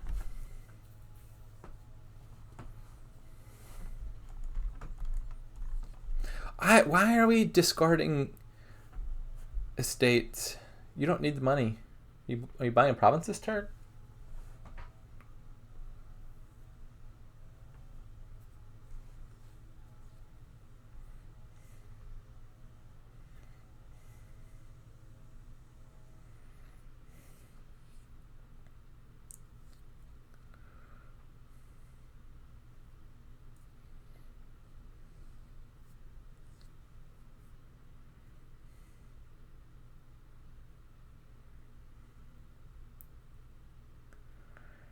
I also remain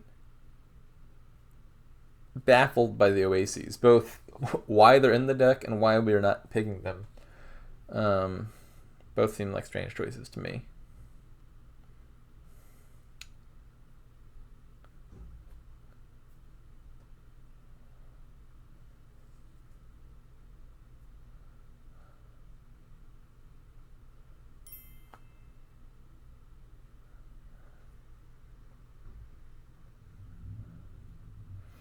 Yeah, I think plot is pretty good. It lets you have a big turn where you line up a bunch of developed fortress shenanigans. I think I prefer mix opening for sure. I did like the opening Silly Potter suggested with developed fortress. The mill, mill is usually a good opening for hitting 5, but the 5s just don't look that important to me.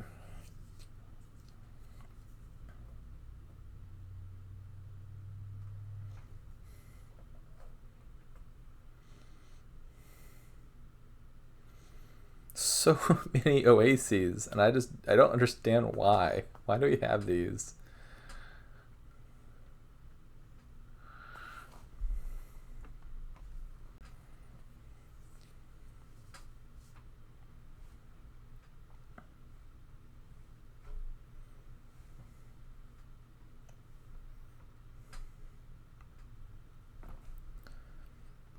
Realistically, all the extra 3s you're gaining, they're just going to be cantrips, or they really should be being cantrips, away the pig. But I would rather those surplus cantrips be develops or gears. You know, a card where I could conceivably want to play it at a particular time. Oasis is not that card. I don't love the province either. I would have just bought another fortress, or maybe lower the pile. Maybe you have to buy the province, given how low the Oasis pile is for some reason.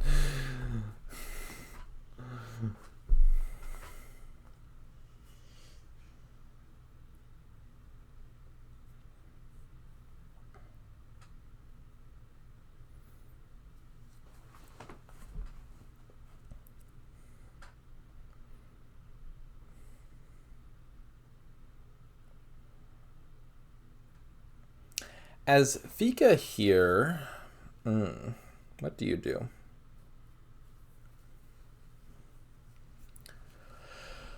Presumably play the mill first because you're overdrawing?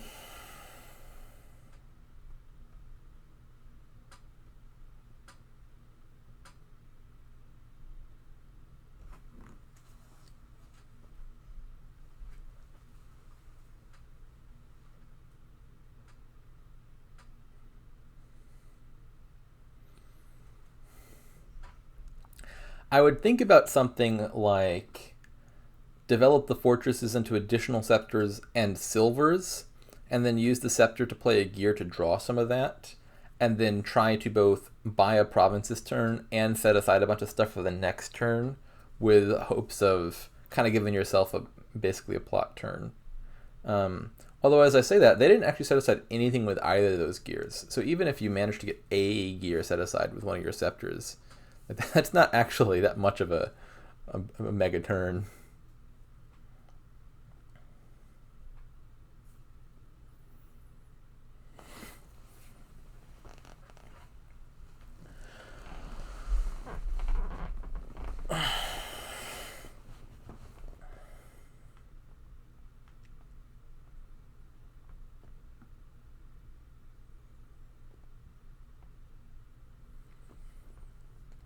Ah, we are going to see it, or I presume we're going to see it.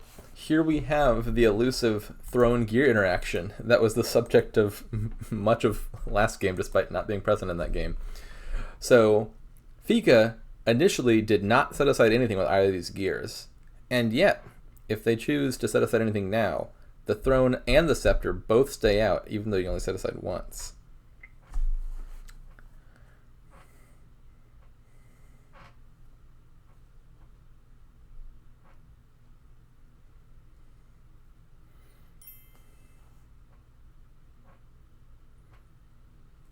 Does it matter? Neither set aside anything.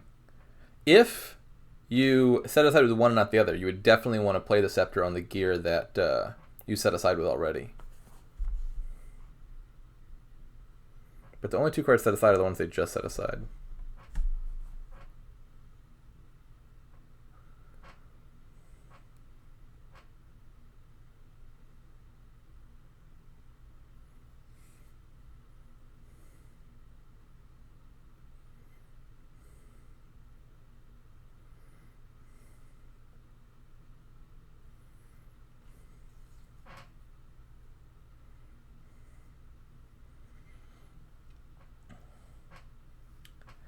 I don't understand why they've lowered gears so much. I would expect Mick to just win here on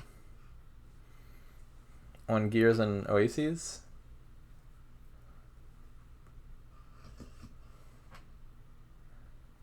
Like, you can't play all the gears normally. You're just going to pig them. So why not lower a pile and gain developed instead? Can't explain that.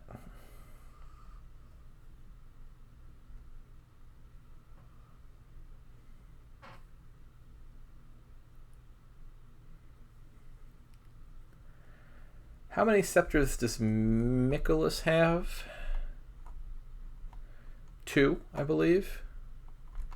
Which is, should be plenty to win. They just need to find their other fortresses.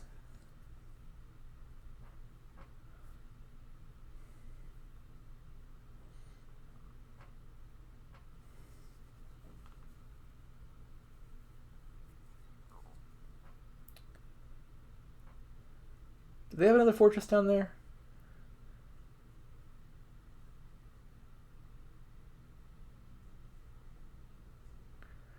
Well, in any case, I'd pick the develop first and find out what you're going to draw.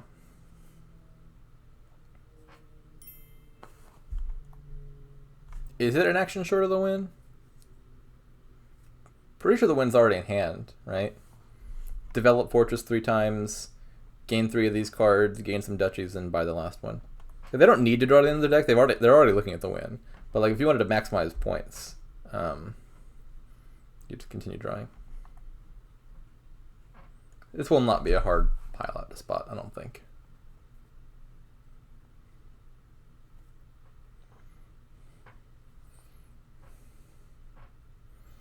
Yeah, like, Mick is severely overshooting what he needs to win here.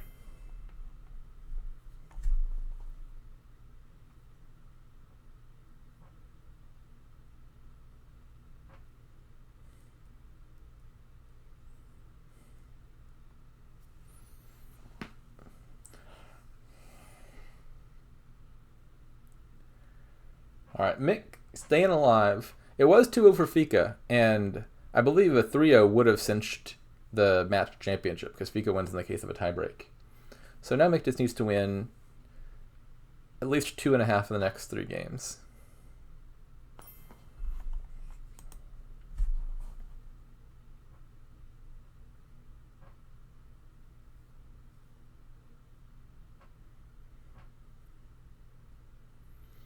What have we here? This looks painful.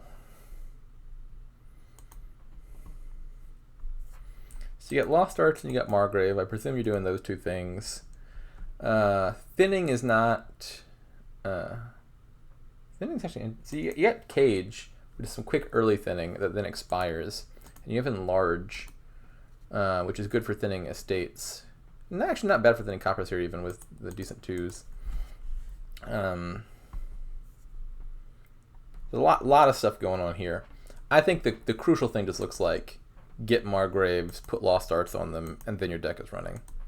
That seems more important than anything to me. I don't think Familiar is strong enough to matter. You could maybe consider it, but I think it's Familiar's gotta be terrible here. Lost Arts Margrave, it's way too important early to even think about detouring into Potion, and by the time it's later in the game, like why would you be getting Potion at that point? I don't love that idea. So I think Cage opening feels pretty obvious. Yeah, they both took 1. I like Old Map as the other buy. Helps you line up your Cage with as many estates as possible, which presumably you want, and also helps avoid bottom deck Cage or Lucky Coin. You want to get to 5 and 6 really early, which might otherwise induce you to care about payload, but there's Lucky Coin popping your deck full of silvers, and so I'd mostly be worried about cycling and thinning. A Divergence. Phika goes for Old Map. Mick goes for Patron. I like the Old Map better.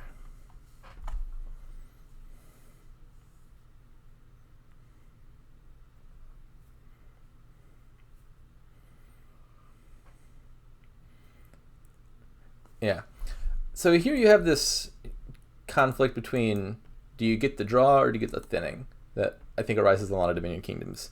And I'd say Ceteris Paribus, usually early thinning is better than early draw more often than not.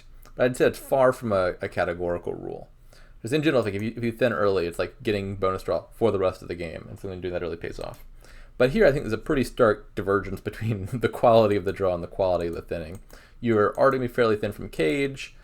Enlarge helps you get squeaky clean, but now you've got really tiny hand sizes and you're locked out of the 5s. Whereas Margrave helps you keep hitting 5 over and over, hits your opponent hard. That early tempo boost matters a lot more than being a little bit thinner over the long term. I think Margrave is usually a pretty good case of I'm going to buy a draw card before I buy a Trasher, just because that's how strong it is.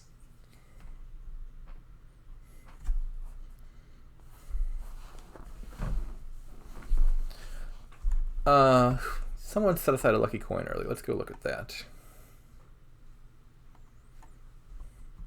Phika sets aside 4 coppers. That's kind of a sad set aside to see. Obviously, you usually want to see your estates with Cage. This is also doubly sad because Phika had the more conservative opening. They took an Old Map, which helps you, in theory, line up your Cage with estates, and they didn't. Mick set aside Lucky Coin. Yeah, I would set aside Lucky Coin there. Like I would rather not have set aside Lucky Coin. I'd also rather not have set aside coppers compared to estates. But like if that's what you drew, I'd rather set aside 4 than 3. I don't care about Lucky Coin enough to not set it aside. There's plenty of easy ways to add payload. Like once your deck is running, you put a tunnel in there and you've got infinite golds. So it's not like you need the Lucky Coin. It'd be nice to have because it's a good and large target and so forth, but it's not important.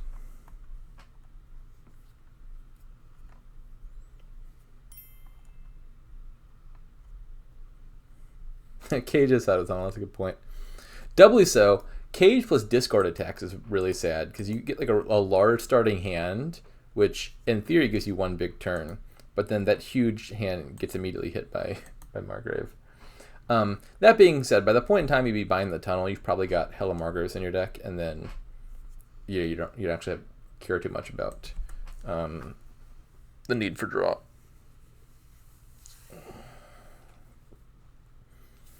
I'll use Windfall, I suppose. Windfall seems worse than Tunnel to me, though, I would think.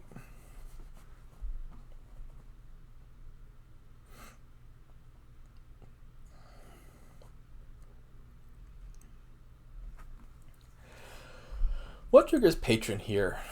Vagrant can, not very reliably, but it can. And I think that's the... Oh, City Quarter. That's actually... That's pretty strong.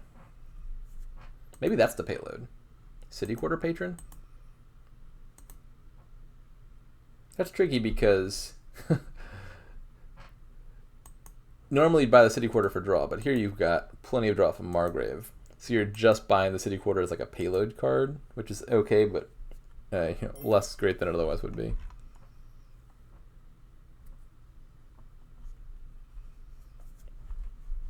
City Quarter Patron is usually pretty strong. Here it's just kind of complicated by the fact that you don't need the draw. So City Quarter is like a big investment for a payload card. Like if you have 3 patrons in your deck, the City Quarter is basically like a gold if you don't need the draw or the actions that much. And so it's not obvious that City Quarter Patron is actually the thing to do here. In a kingdom where there wasn't Lost Arts of Margrave, City Quarter Patron would look really good.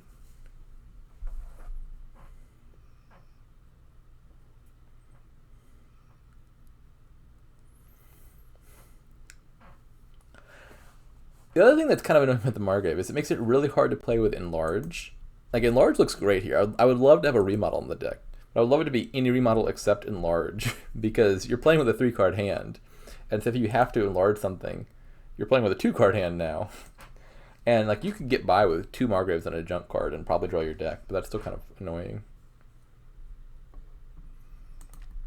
Like if remodel were in the kingdom, I would just buy vanilla remodel over Enlarge, no question.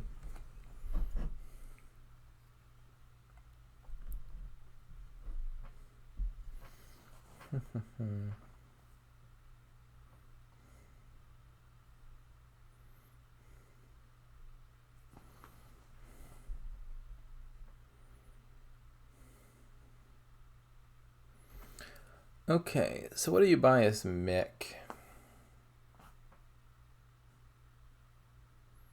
Presumably want a 3rd buy, so probably another Margrave. And what else? I don't know.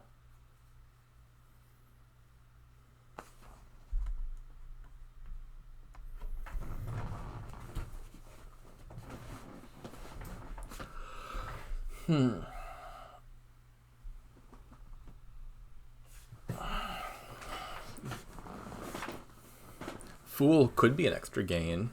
You're probably never going to use the Lost in the Woods effect from the 3-card hand.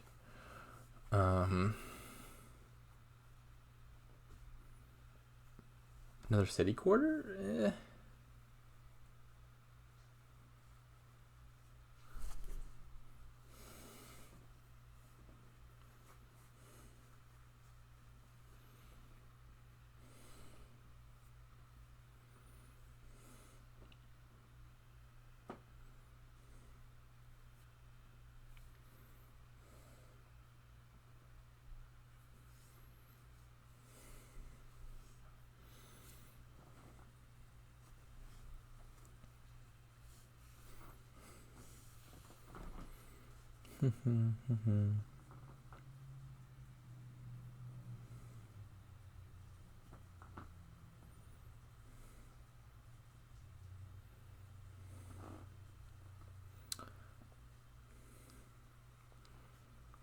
All right, for phika, I would think about Tunnel here. So you're putting 4 coppers back into your deck. Can you draw that? Phika has 3 Margraves. Maybe it's too early for Tunnel. I don't think they're actually that likely to draw their deck if they had a Tunnel. They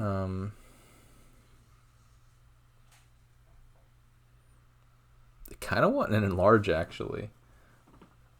The gains just seem so good, even if it does create an awkward starting hand.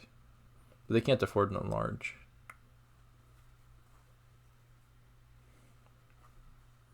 Maybe just one more old map for now.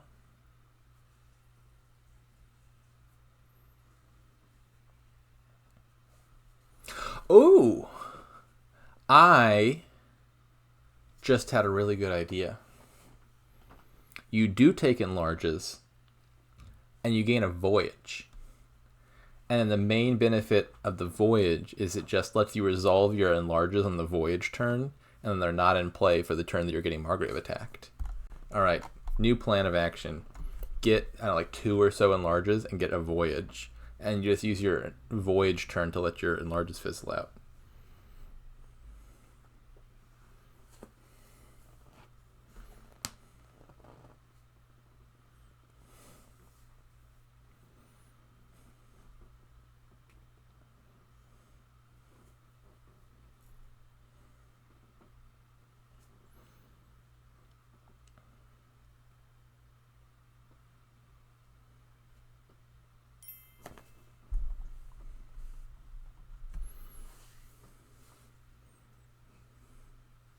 Does Mick need payload? I mean, kind of, sort of. Like, he got hella money. I would think what you kind of want here is mid-turn gains at this point.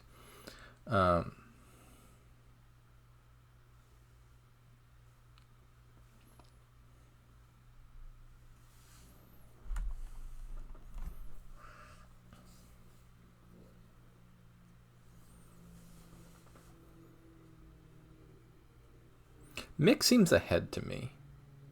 My guess is because he's thinner. It will make greening awkward because you get 8 more junk cards into your deck.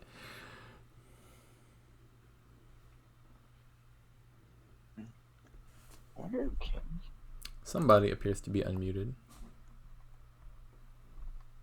Aside from myself.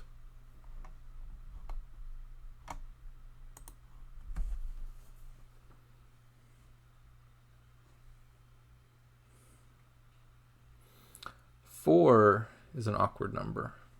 All right, so they're really committed to the patron city quarter thing. I still want to believe in the enlarge voyage plan. You could do it here. They could probably afford enlarge voyage, something like that.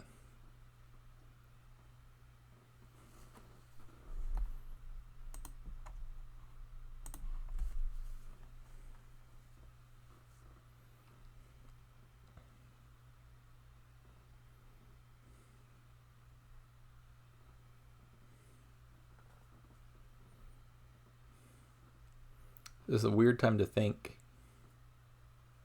What are we thinking about? I guess the thought is like, do we need the 4th buy? But I don't know. The chance that phika duds, that seems kind of minuscule to me.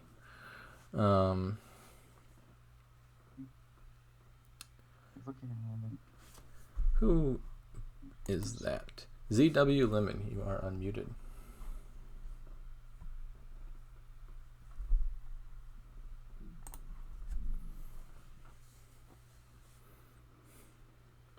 I don't like these decks because they're boring. Do something fancier.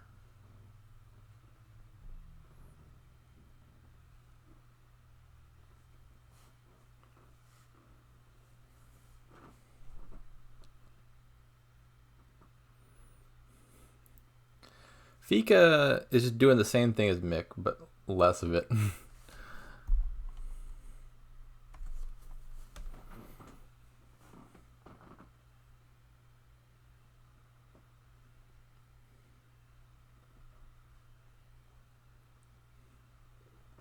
All right, here we go. Enlarge. You could rotate it. You got all these silvers. Beautiful targets for enlarging.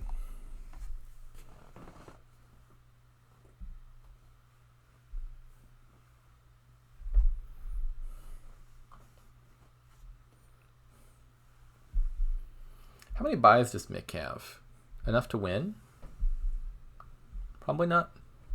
Looks like phika has 3 Margraves, which means Mick has 6 buys, which is seemingly 1 too few to pile out on Margrave, Patron City Quarter, and also score.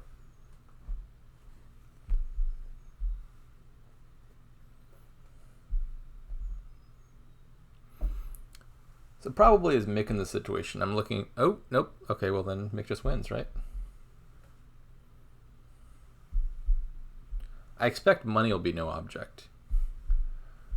Mick needs 16, 20, 25, 27 money.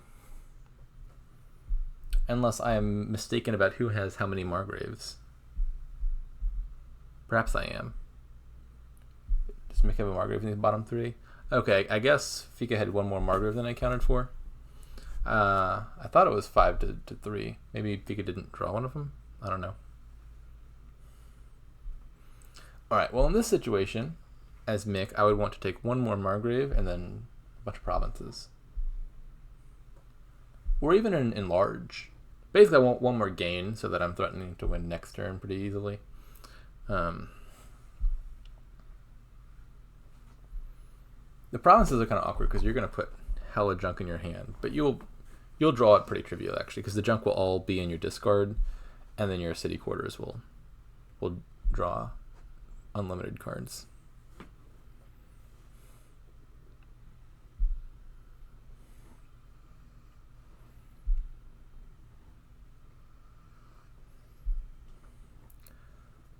So phika has 5 buys. I would think you could take 2 provinces here then pretty safely, because there's literally no way that phika could empty provinces. 2 provinces, a Margrave, and enlarge perhaps.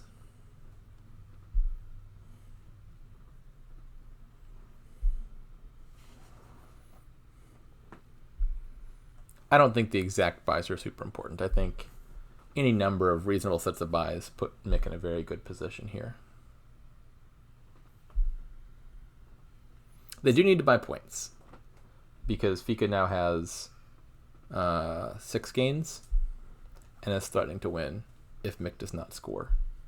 So you're going to have to pop your cages, and I don't think that's actually going to be much of a problem in practice.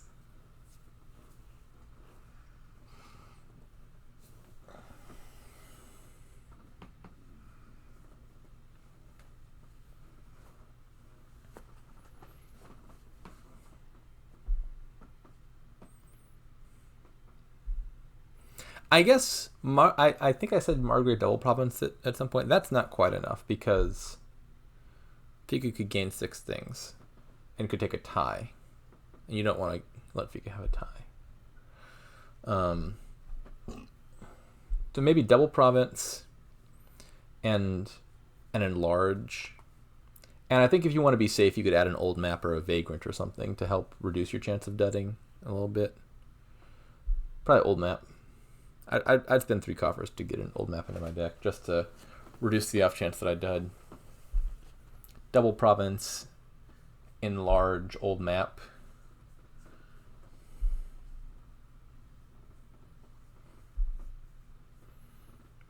Something along those lines.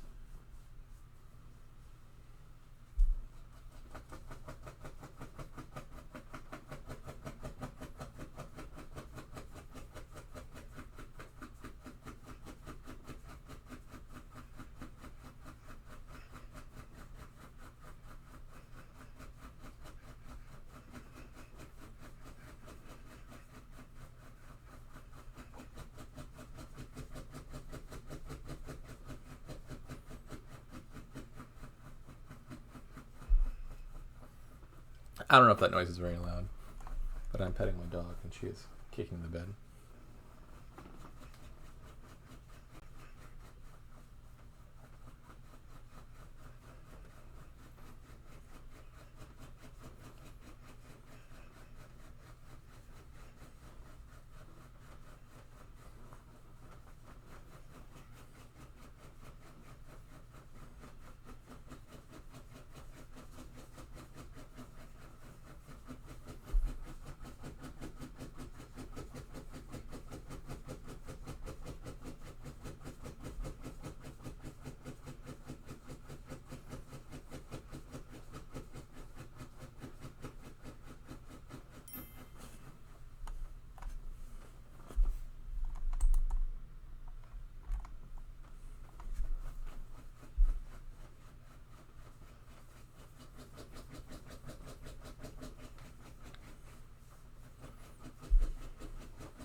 Mick is really agonizing over this decision, and I feel like any number of things should be sufficient.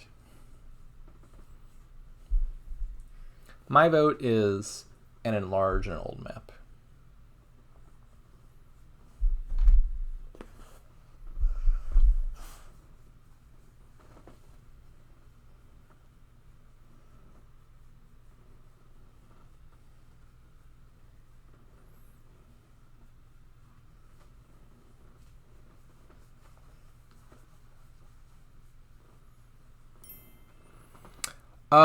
Ooh. Am I mistaken? Or did Mick just open up a tie?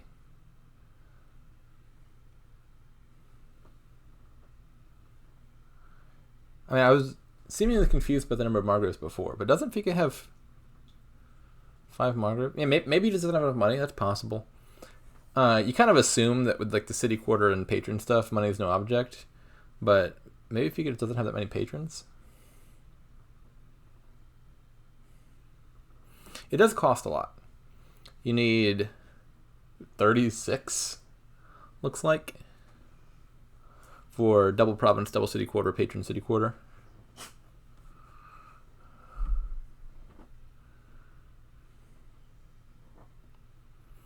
Let's see if they've got that. 29 does not cut it.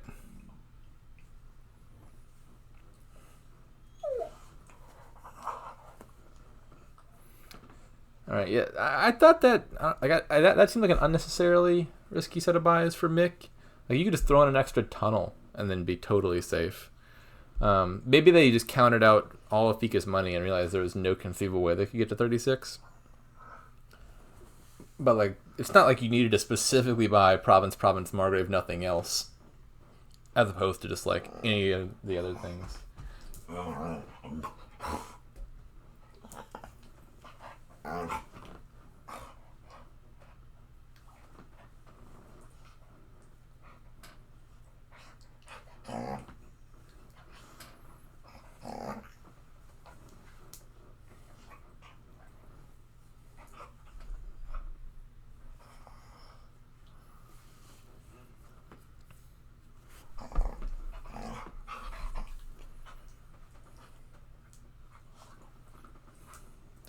I don't think Phika has any good set of buys here.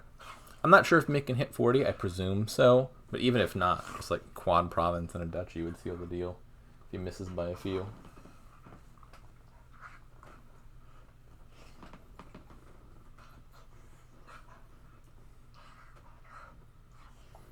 My guess is Mick is actually going to be overshooting 40 by a decent margin. Yeah.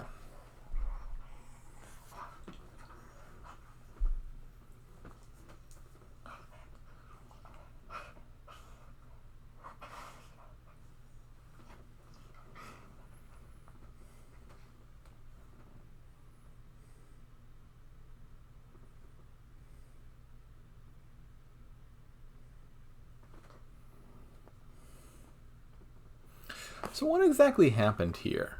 Maybe it was a lucky coin. Maybe it's just Phika had too many silvers and Mick just thinned earlier and went straight for the city quarter stuff. I don't know. Maybe there were some draw issues that I missed out on in like the early mid game. I still want to believe that gain and play could have happened in this kingdom, but we didn't see it.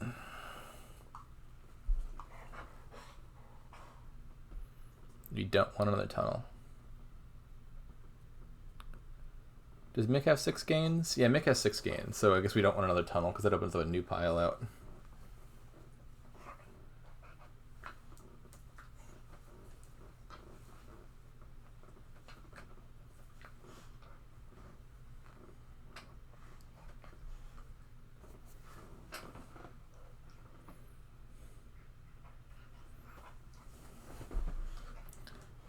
Alright, so does Mick take the city quarter pile out or the province pile out? Personally, I'm more partial to the city quarter pile out. I like 3 piles more than province endings. But the province is fewer clicks, because with the city quarter pile out, you have to pay off debt. So my guess is Mick will go for provinces. Yep, Mick's a province person.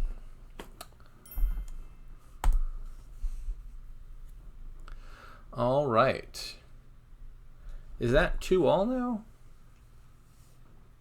Or am I double counting this game? I don't even know what game we're on. Game 2 just lasted. Oh, God. Oh, Lord. Look at this monstrosity of a kingdom.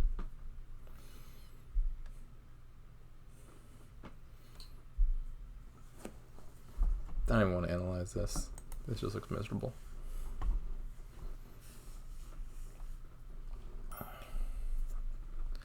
When was the last time I clashed?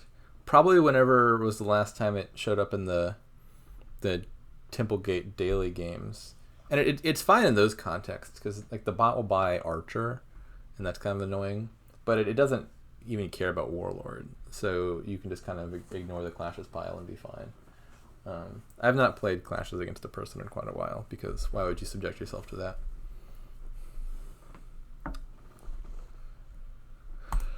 So we've got Warlord in the Kingdom, which basically means you have to be really miserable and play with like a half-functional deck.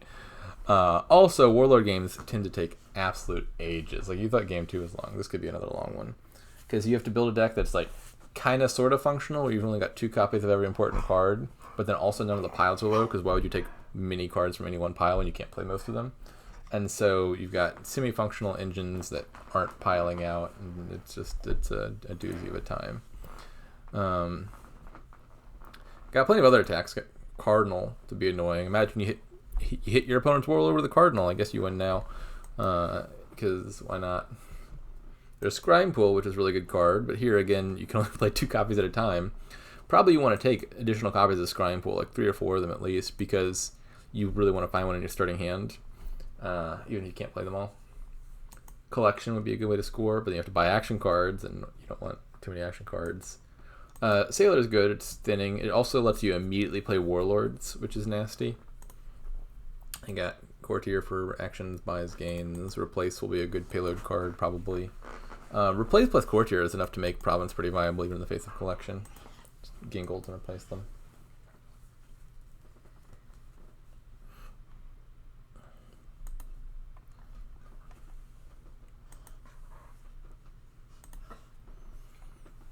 So, phika top-decked an Engineer. That makes sense to me. They also got kind of lucky here in bottom-decking their estate. So how do you open?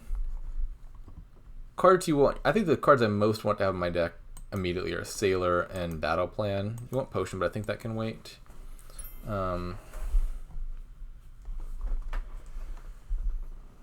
How valuable is Collection there, in your opinion?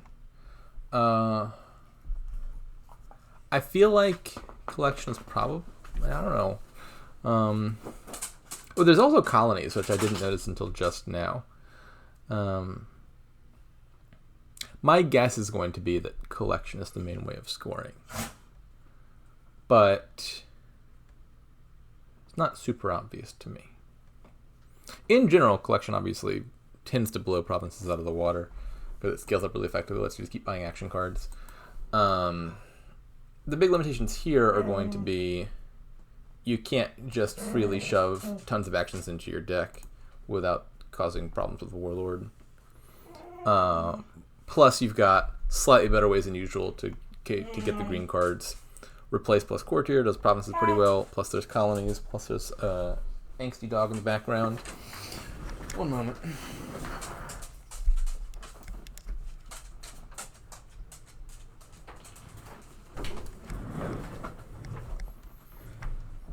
I sure would not open Collection, that is true.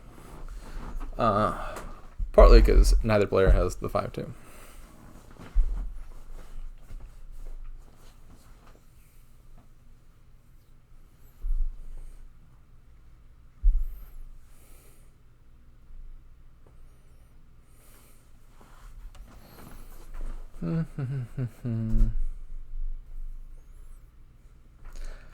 The simplest opening, I think, would be Sailor Battle Plan. I like the Engineer idea. It lets you pop the Engineer turn 2, and then you could rebuy Engineer, and then you're going into your next shuffle with Engineer and Battle Plan and Engineer. The downside of that line is you're also taking debt, so you're a lot less likely to hit 5, and the 5s are okay. I wouldn't mind taking an early replace. The upside is you got an engineer, and you have the terminal space for it. So I would do the engineer line. Look like Mick is a simple creature.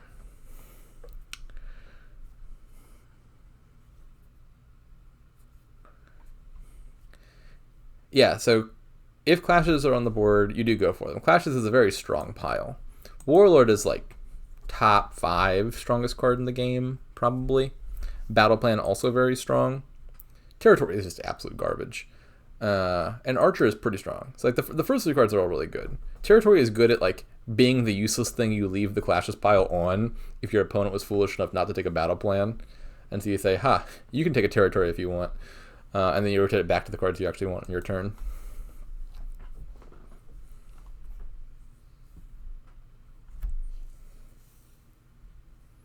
The problem with the clashes pile is not that they're weak. That is certainly not my complaint.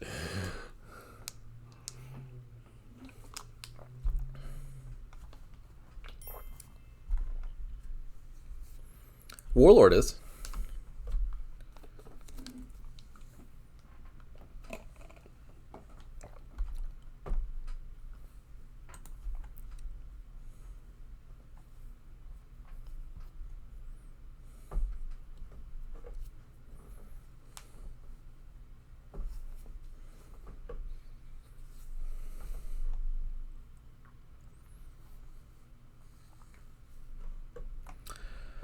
What ended up happening? Oh my goodness. Mick did not take a battle plan. Did he get one? Okay, at least he got one turn 3. That's playing with fire.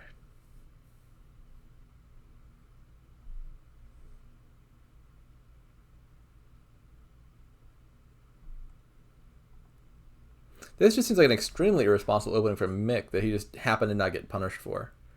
Mick did not open with a battle plan. And I guess he's just praying his opponent does not find battle plan turn 3. Because like, what happens if your opponent rotates the battle plan before you get one? You just lose. You lose the game. The end. If your opponent has control of the pile, then what they can do is they can just freely build. Like, you just leave the pile on archers for a while. Then you build until you've got a deck that can either gain a warlord and rotate the pile again, or just build until you have a deck that can take 4 warlords, and then you get to be the first one to do that, and then you just lose.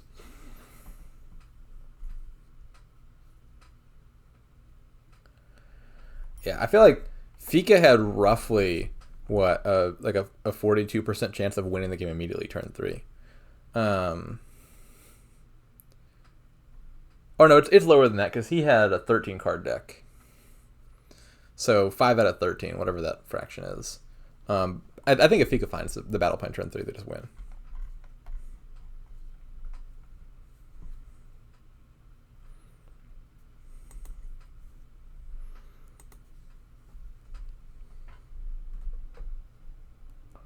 The problem with getting 4 warlords against Steph is you're playing Steph. It's not the warlord's fault.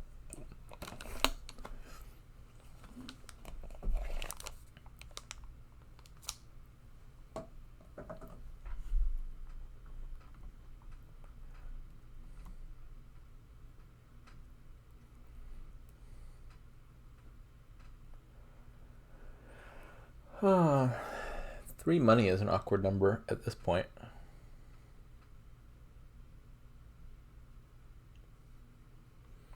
Alright, so we're going to avoid trashing in copper so we can hit 4. That makes sense to me. The 4s just look a lot better than the 3s. Pretty much all the 4s look very playable. And everything less than 4 looks pretty bad.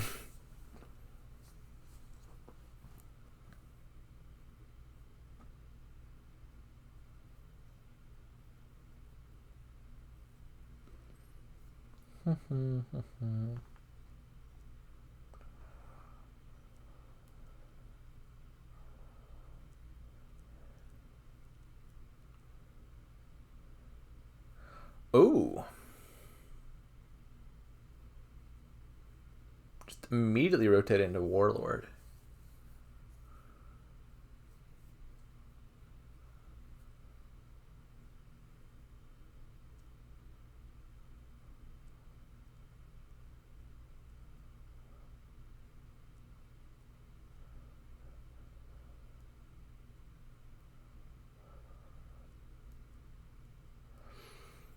I guess that's kind of reasonable. Like you just played a sailor, your opponent didn't play a sailor, so you're probably the more likely of the two to hit 5 first. But is it Mick who has the replace in their deck already? Yeah, I mean your opponent could have a replace and just gain a Warlord that way.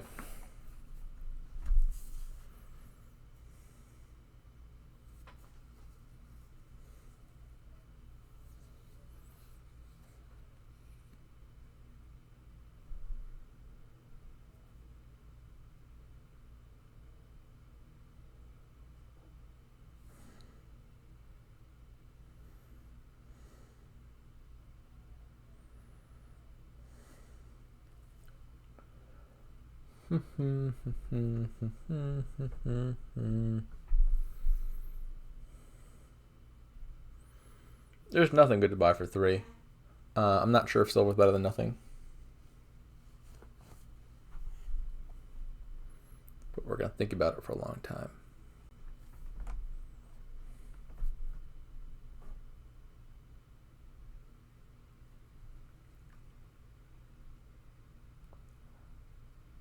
I'm going to say no. No silver. Just pass. Okay, well, I jinxed it.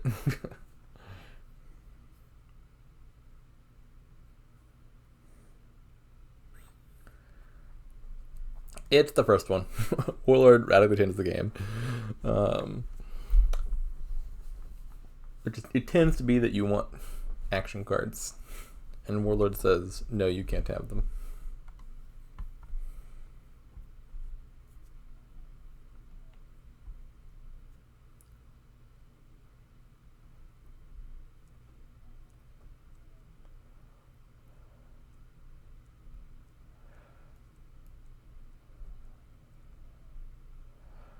Huh. Mick is $1 short here of Scrying Pool plus Warlord, which is quite the shame. Obviously, with the benefit of hindsight, I would have definitely passed up trashing a copper to hit 9 for Traveling Fair, Scrying Pool, Warlord. Obviously, he had no way of knowing that at the time. With 8, it's actually not clear to me you buy Warlord here. Well, maybe you have to. Phika's already got one. Like I would consider the line that top deck Scrying Pool and buys something else, versus just taking Warlord and top decking it.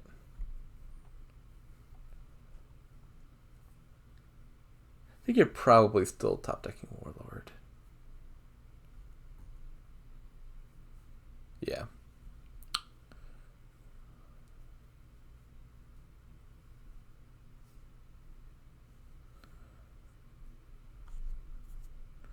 Rotate this pile because you're not hitting 5.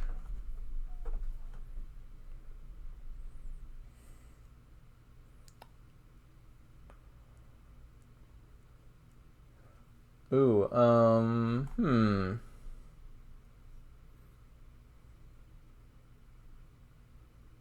not sure which of those you pitch. Default assumption is you pitch the draw card, just 9 times out of 10. But here we don't have deck control yet. So replace would not be a bad answer either.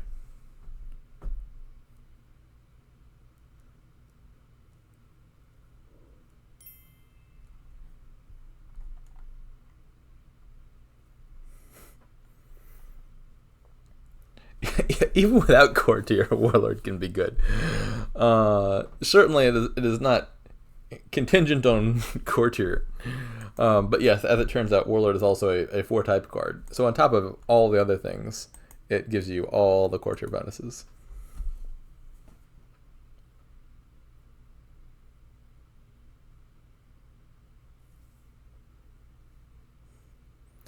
Wait, DZ, you mean to tell me that a game with Frigate in it pushed you to play some boring, sad money deck?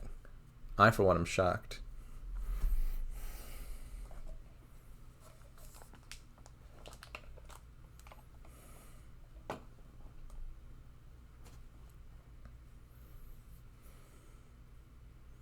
Not sure to take here as phika.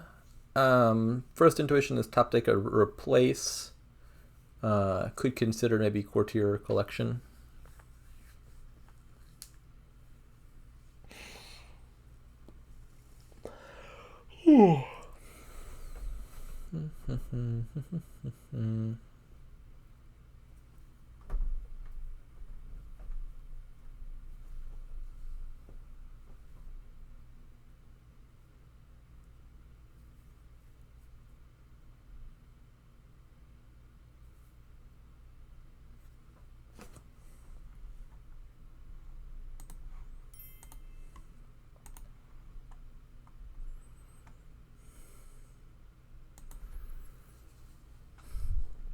The problem with Clash boards is that you can't just play big money, because a big money deck doesn't reliably get a Warlord down every turn, so it doesn't shut down the engine.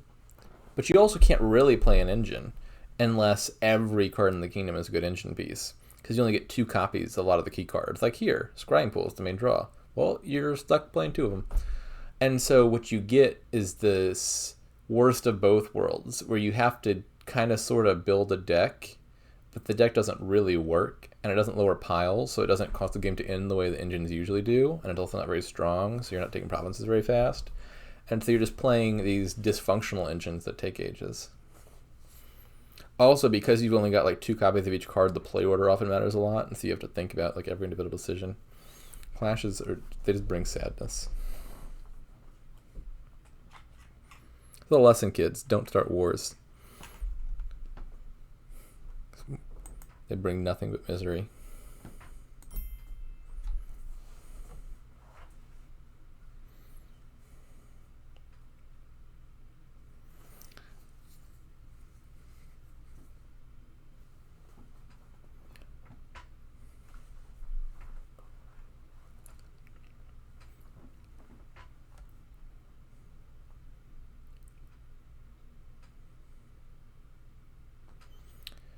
Mick has played an archer. I would presume you hide one of the terminal action cards. Probably the replace. Yeah. I don't think you'd want to show your opponents that you have 2 terminals, because then they know, oh, I shouldn't discard the weaker of the 2 terminals. Oh, well, they chose to keep the sailor. My guess is maybe Phika's plan is to hope that Mick discards the replace and then pop the engineer for some additional sailors.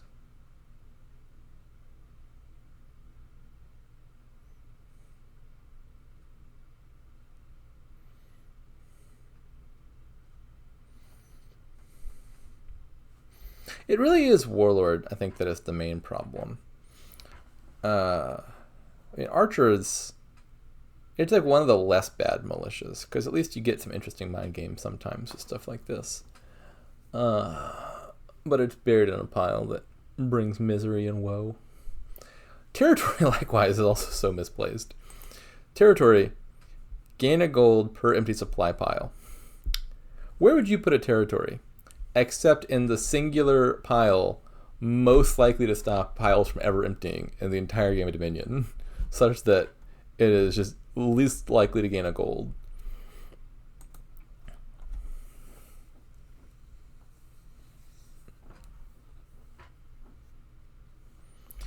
Let's look at what they disliked. I'm sure I'm going to be disappointed. I'm pretty sure Mick doesn't even bother disliking or banning cards, because Mick is a sadist. Mick likes playing with evil attack cards. So this is probably Phika's list. Knights, understandable. Knights are awful. Tournament, also a good choice.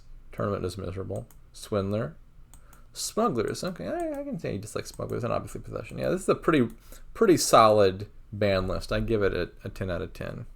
Dislike list. Catapult, yeah, catapult's nasty. Flag bearer, okay, fair enough. Yeah, battlefield, ew. Barbarian, torturer. Puka, I like this. This is a good list, Phika. I approve of this list. Personally, I'm totally fine with with keep it invest, but those are also pretty widely disliked.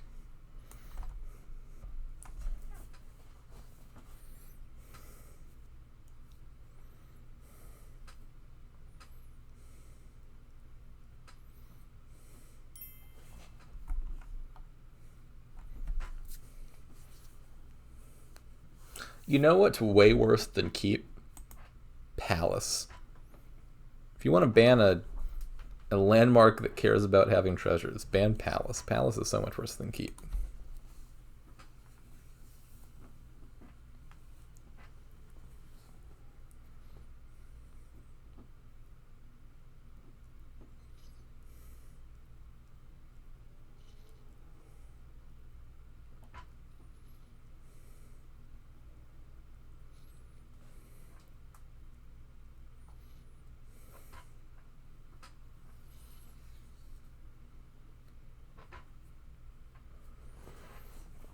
I don't think there's anything worth buying for 2 here.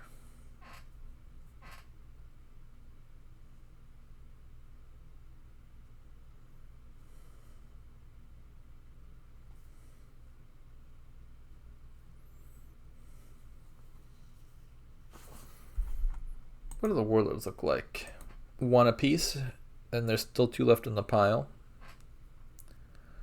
And how'd the battle plan split go?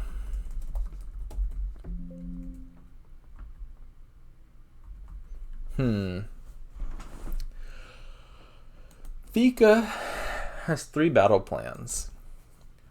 And so I think the big theoretical threat here is Phika leaves the pile on territory until they have the opportunity to rotate to Warlord. And then takes 2 at once using a buy and a replace gain.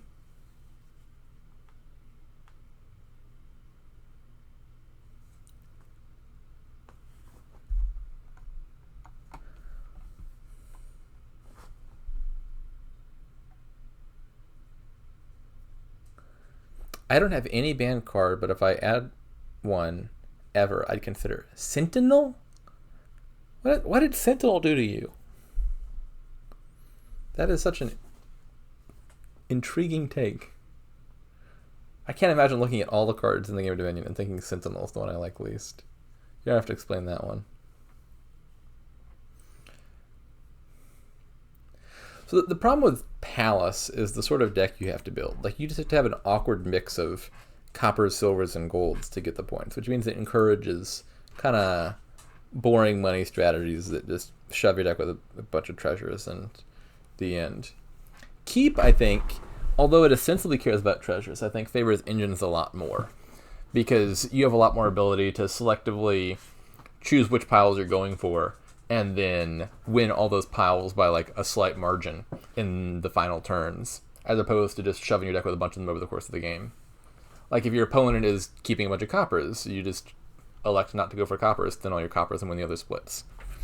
Or if they have a bunch of golds in your deck, you go for the coppers and the silvers and so forth. And so I think Keep favors the decks that actually have deck control and can play around keeping the end game, whereas Palace encourages you to just like take a bunch of treasures and just have a bunch of points throughout, which is boring. Today's TDG... No, today's Daily Kingdom had Palace, I believe. And yeah, sure enough, the bot just like buys silvers and golds, and that's it.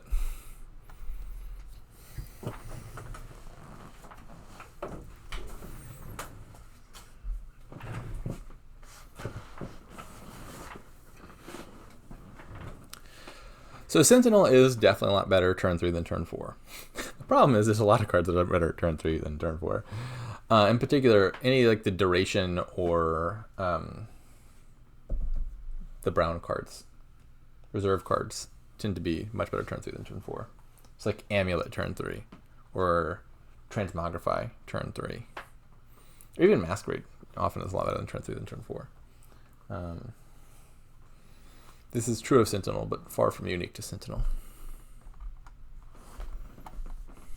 The lack of auto-scrolling log is leaving me somewhat behind.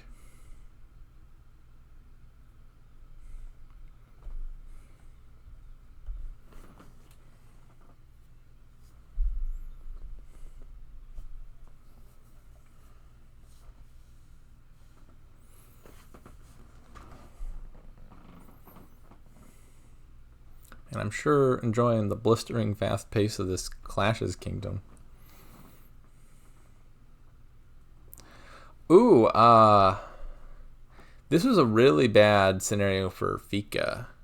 So Mick rotated the pile to Archer. Mick, having only one battle plan, now has the ability to get to Warlord. And so with a good draw, could take 2 Warlords this turn. phika, in theory, could have easily countered this. Even if they couldn't, even if they weren't in a position to take 2 Warlords themselves, if they found their battle plans, they could just rotate back to territory. But they had a bit of a dud there. Yeah. Mick's about to nab this one, I think. You rotate to Warlord, you take 2 Warlords, and all of a sudden, phika is in a world of hurt.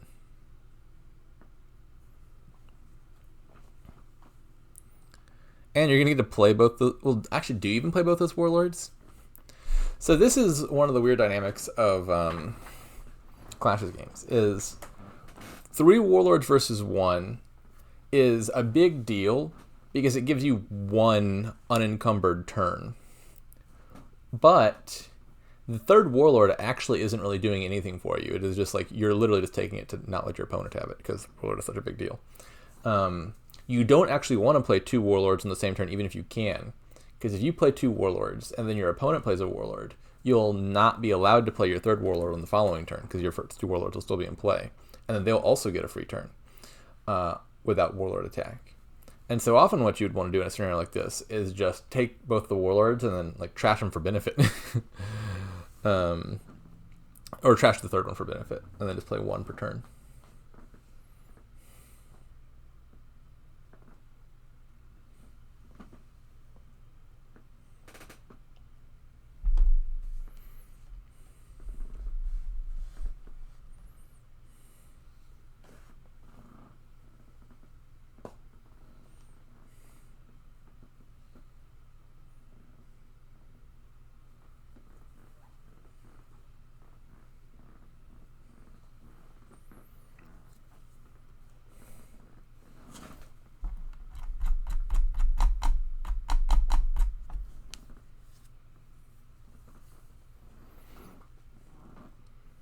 Yeah, so you can see here, Mick...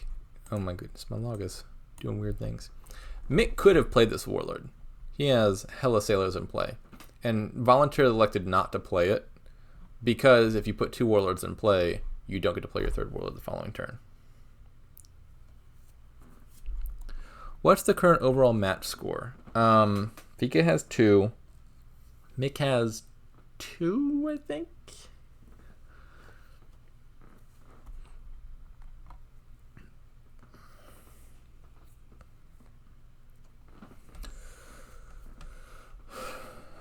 This feels like revenge for game 1. Game 1, Mick had in the bag, and then had both really unfortunate draw, followed by phika having a really lucky draw to allow phika to steal it. Here, I thought Mick had a highly irresponsible opening that he managed to not get punished for. And then, in some unjust turn of fate, has managed to win the Warlord split 3-1, despite showing callous disregard for the battle plans early on.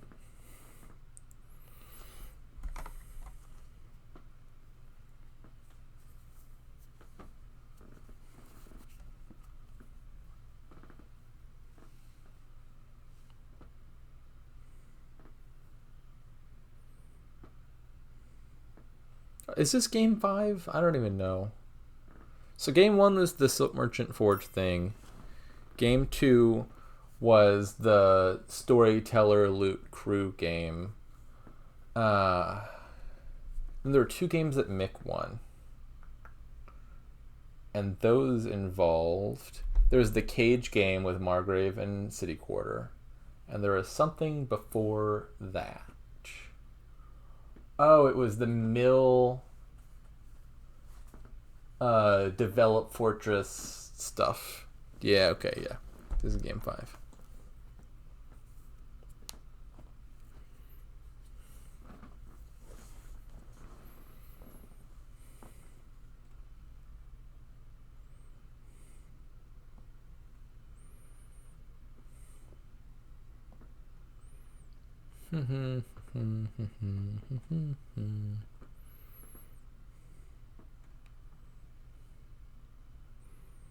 You'll never know, DZ.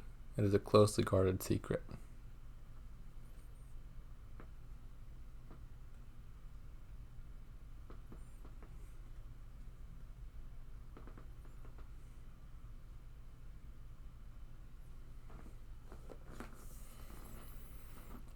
I don't know what to do here as phika, besides cry.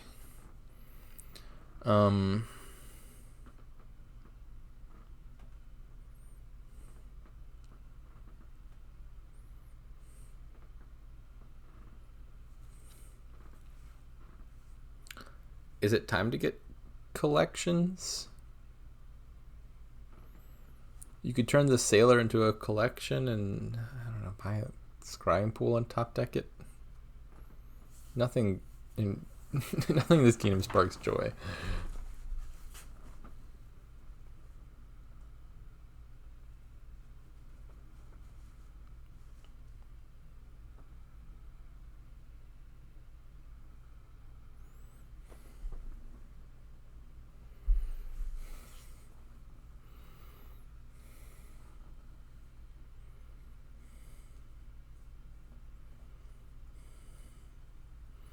Giving out a curse. I don't think the curse attacks are actually going to hurt. Sealer deals with this pretty easily. You have terminal junkers and non-terminal trashers in a kingdom with no villages. That's going to favor the trasher pretty handily.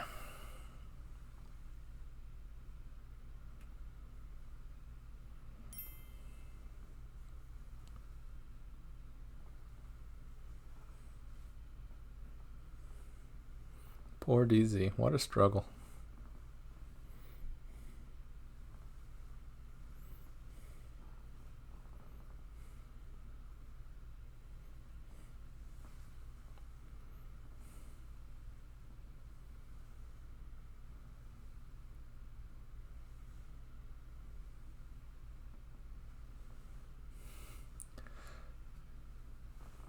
Don't try to rationalize this. I'm not here for warmongering in the chat. If anything, League Finals is the worst time for a Clashes game, because not only do you subject yourself to it, you subject an entire audience of people to this atrocity.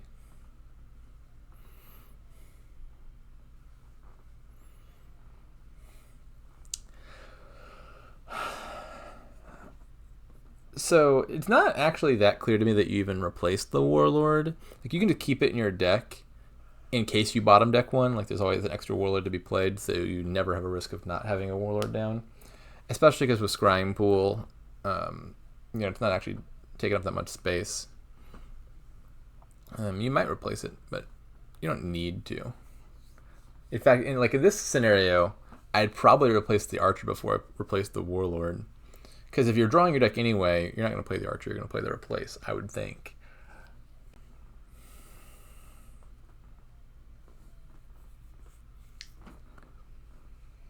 And then, do you go for collection here as Mick? You don't have to. You could go for Courtier and then replacing stuff into province or start buying colonies.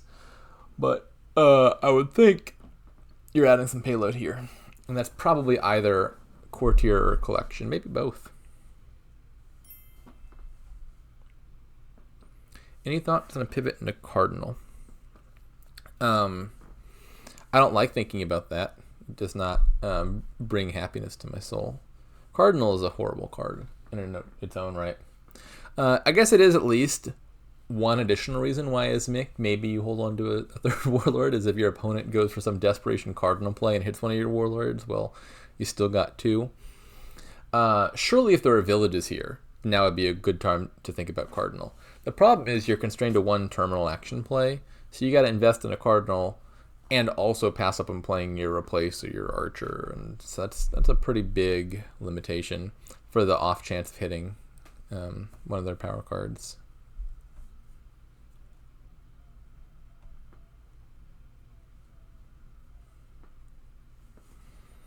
Okay, Scrying Pool makes sense, and Mick is elected for a Courtier. Okay.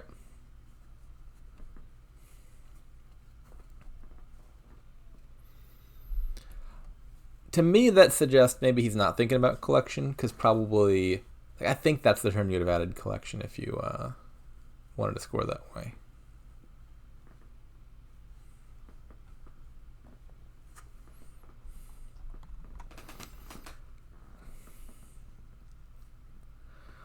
Actually, you know what? Maybe I'm going to revise my cardinal suggestion. Let me think about this.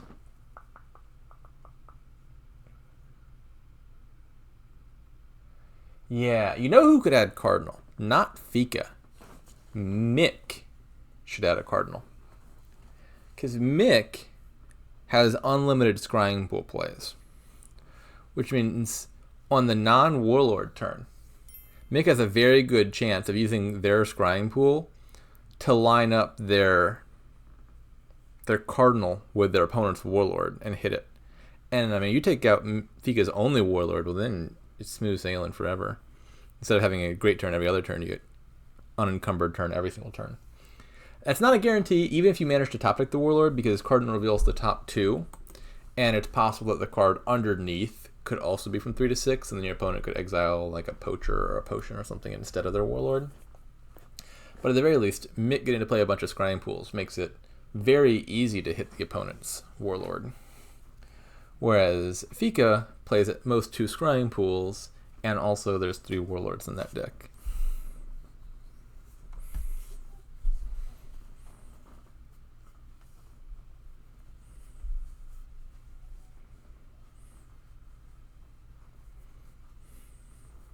So are we talking about the player who isn't under warlord attack drawing their deck? Like, that's not the surprising part.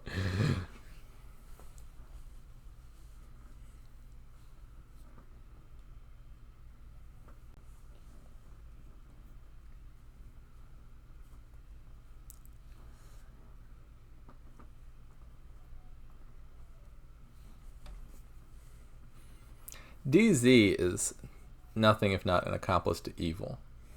He'll come to bat for all the worst cards. Not all of them, just most of them.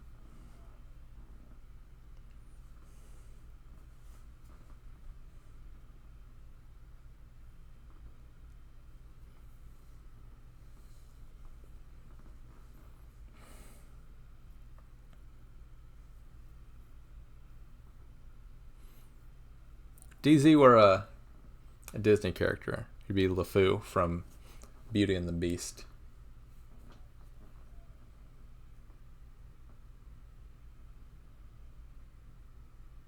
Maybe that's not fair. Gaston wasn't that evil. Like he was like the antagonist, but he had some positive personality traits despite his character flaws. For example, he could eat mini eggs. So maybe he's more like Shmi from Peter Pan.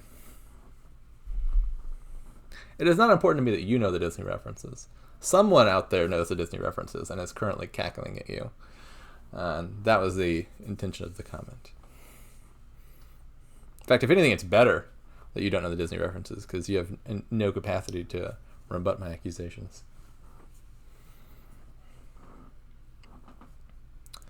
$11 money. What do you do with 11 money? Top deck an extra scrying pool that you can't play. Okay, we're just going to buy it but not top deck it. Fair enough. And as a result, looks like we might dud.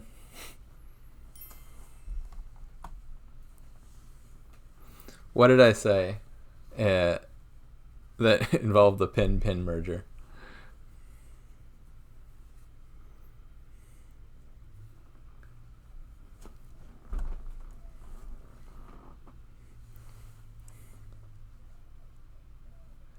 Wait, is mini and mini, is that the same thing as the pin-pin merger? Do you pronounce mini as in large in quantity the same way you pronounce pin, the writing instrument?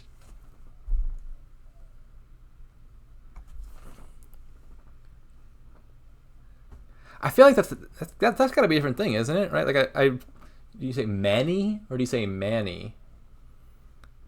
The easy answer is you pronounce them all with an I sound. Mini.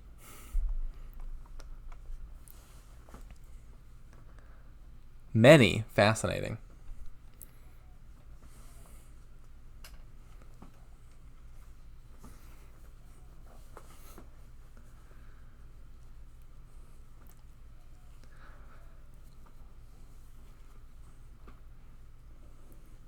I can't tell you how many times in my life the ambiguity between mini and mini has been the setup for some joke or other. And I just have to imagine that all the other regions of the world must be comedically impoverished because they are unable to make that pun effectively.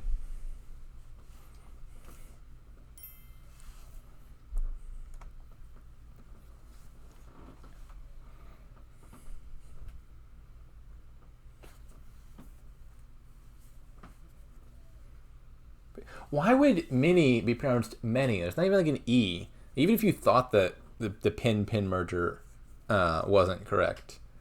Like that doesn't even make sense as a pronunciation.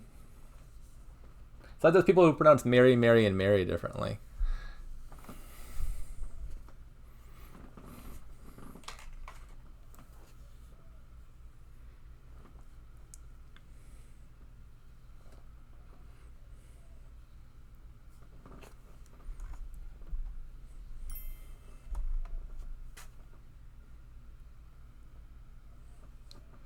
I did say mini.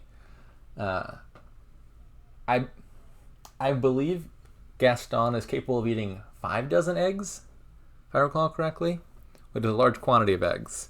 But I have no reason to believe the eggs are smaller than the average size.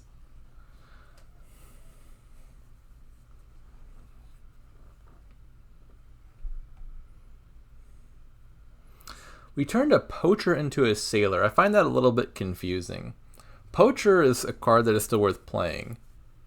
Oh, that's actually okay. I follow now. I like this play. Mick's playing the replace to gain a sailor to get a village effect out of it, so that he can play the archer. It's not really a village effect. It's more like making the replace non-terminal. Although now that I think about that, does that actually matter? So like in some sense, you got to play your replace and also your archer. So like, ooh, you're circumventing the lack of villages.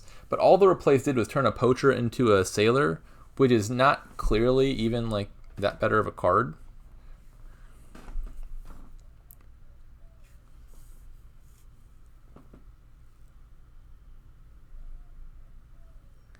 Merriam-Webster agrees that mini rhymes with penny. Well, Merriam-Webster is written by a bunch of Yankees.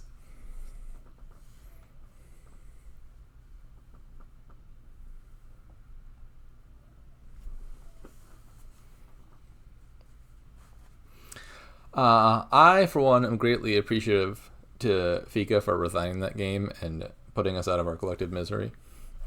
I'm sure there was maybe 2 people in the world were enjoying that. I'm sure Mick was enjoying himself, and maybe DZ was gaining a bit of happiness from that. Anyways, a new kingdom, which does not look that much better. Lots of orange, very much orange. But oh boy. So the only village is Princing Urchins, that's really expensive for a village. Got plenty of terminal draw, gear, tragic hero, siren, witch's hut, and mercenary's not really draw, but also terminal. Oh boy. Oh me, oh my. I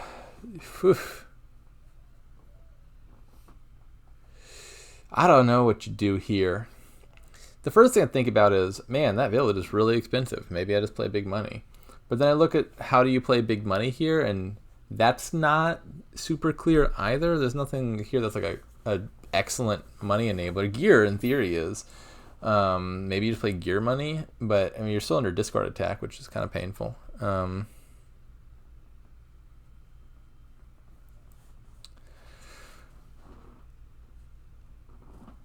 Yeah, I would have happily accepted a critical server crash at any point in that last game.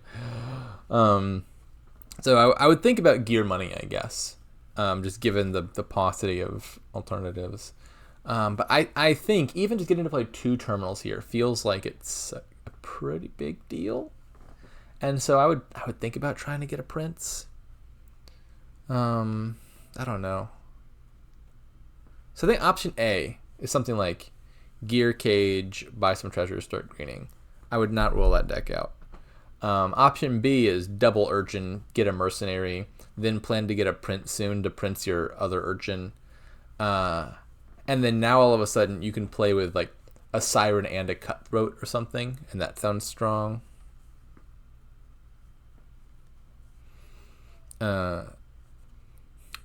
I don't believe you when you say that, DZ.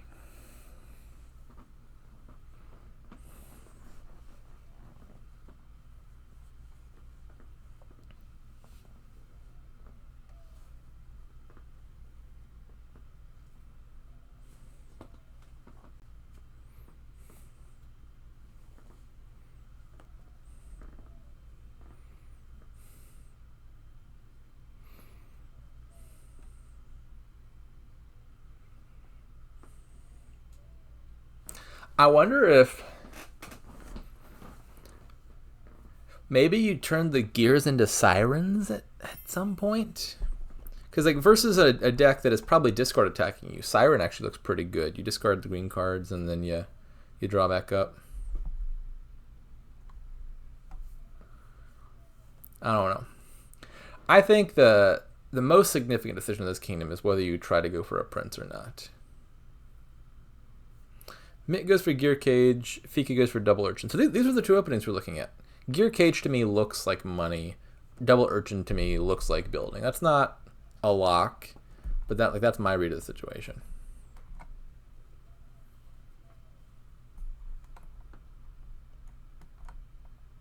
Yeah, it would not be hard to join the same game with two different accounts.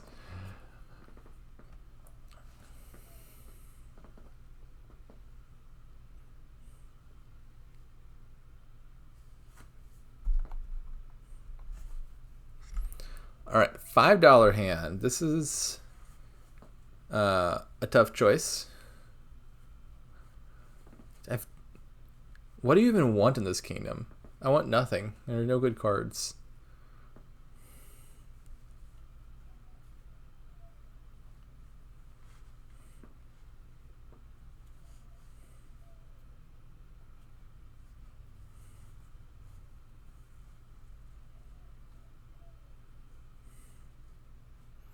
Mick is going for Urchin now. What is going on? I don't know. I can't explain.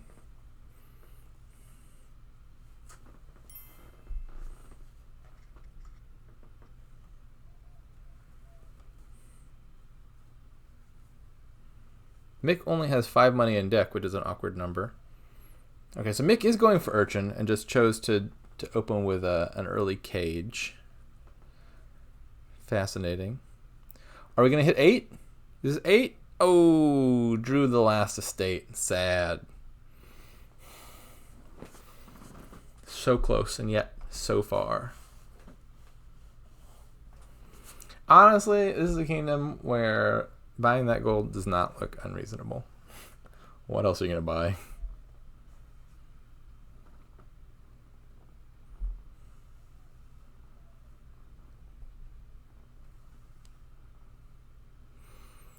As Mick, I think you play the gear here to set aside the mercenary and line it up with estates. Trashing estates looks so much better than trashing coppers.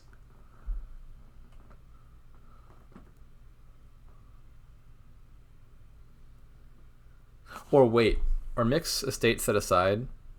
Yeah, Mick only has one estate set aside. I think I'd play the gear, and then you are actually 100%, not 100%, almost 100% guaranteed to line up mercenary and 2 estates.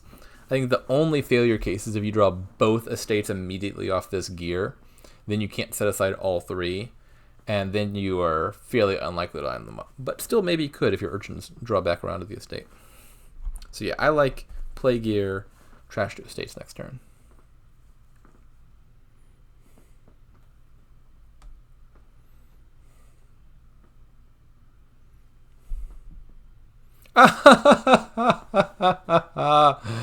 And Mick has the double estate draw. How likely is that? So there are 7 cards down there.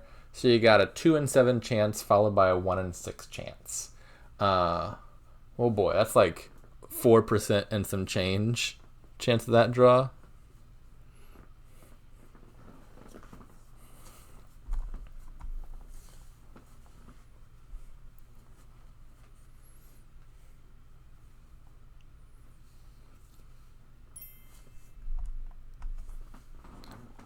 1 in 21? Oh, yeah. 2 7 times 1 6. That makes sense. Who thinks in fractions?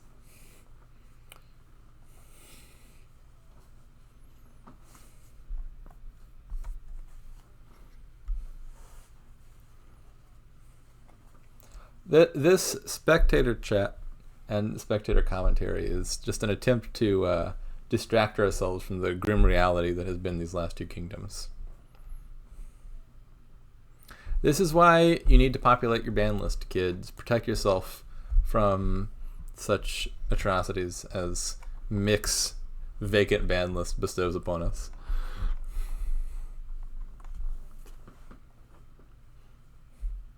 This one actually, I mean, Urchin I think is bannable. I've flirted with banning it on and off, but this one isn't even so much like the individual cards in the kingdom. It's just like the conjunction of the cards works out very awkwardly. So this one might not be as ban listy as the last one.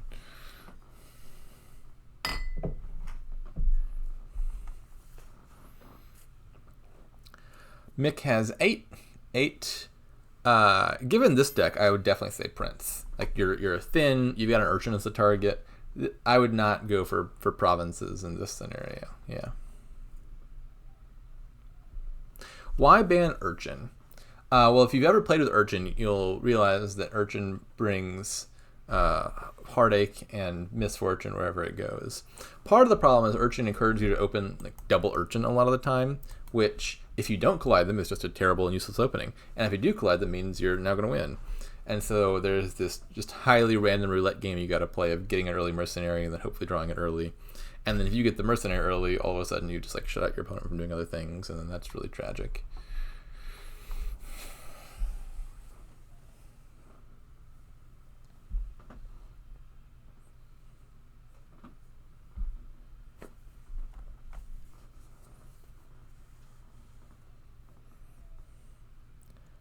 I remain a bit confused by the Urchin artwork. So I think the Urchin is the boy, right? And the boy is getting caught stealing. Like the centerpiece of the art is the guy holding the, I don't know, sharp looking thing. But it's the little boy who is actually the Urchin. Which is weird. Like, you barely see the boy. Like, you look at the Urchin art in a distance, and it's like you kind of associate Urchin with the guy. But I don't think he's the Urchin. I think this is the little child who grows up to be the mercenary. Which definitely does not tell a good story here. Like, he got caught and still didn't learn his lesson because he remains in unsavory industry throughout his adult life.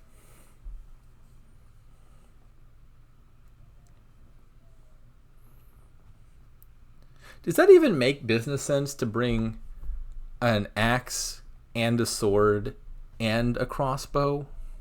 I mean, I could see a melee weapon and a crossbow. Like, those make sense. But, like, the axe and the sword, I feel like you're hitting diminishing marginal utility trying to carry both of those. In what scenario would you only be able to use one of those?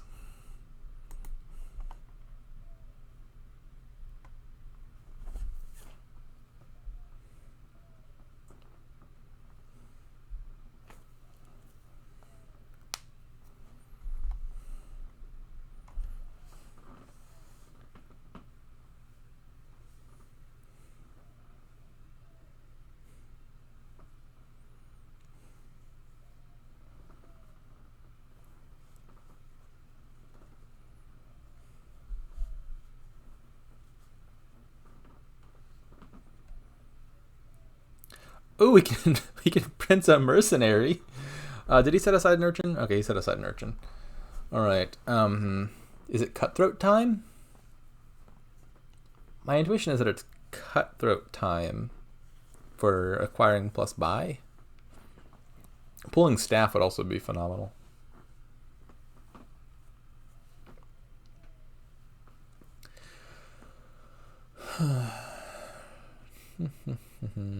Tragic Hero is not what I expected.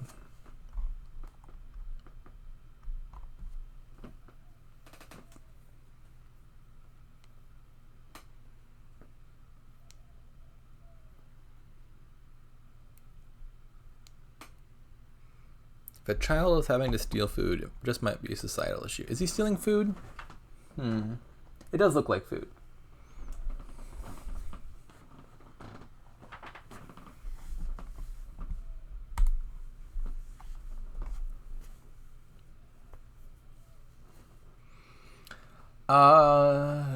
So do you take a second prince now?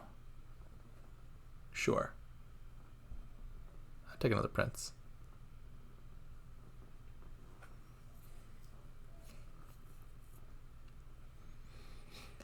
I think this mercenary is also going to be a great target for turning into a siren.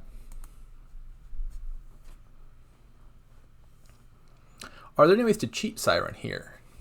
Yes, there are. In theory, if you got a loot from the cutthroat, and that loot was insignia, wherever insignia, you could buy a siren and top deck it immediately, causing it to lose track, and then you could gain a siren without having to pay the action trashing cost. Well, I know which cards I'm setting aside if I'm Mikolas.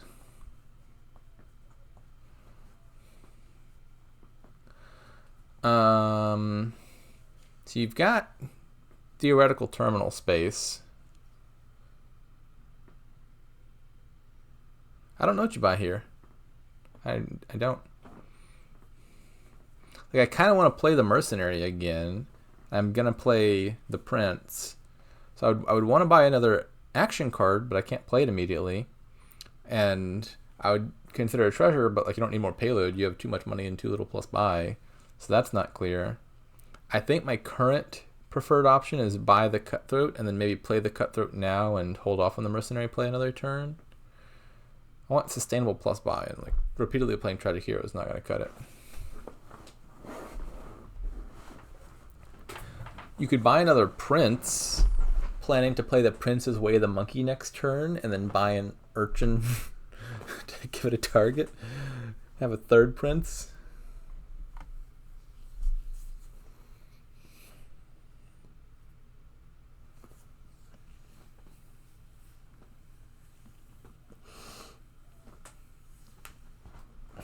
Or you could prince the mercenary. Double prince play next turn. Province? No. I wouldn't buy province here. I didn't even contemplate buying province here. You spent all this time building just to build a deck that's single provinces?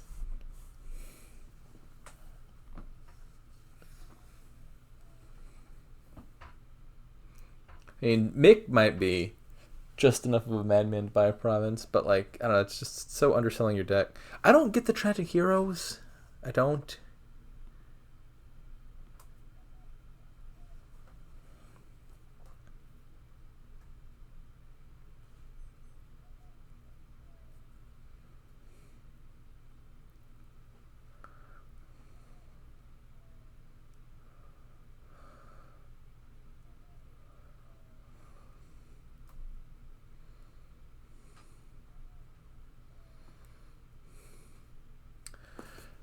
Cutthroat.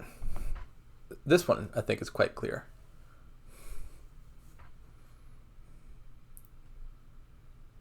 Yeah, there we go.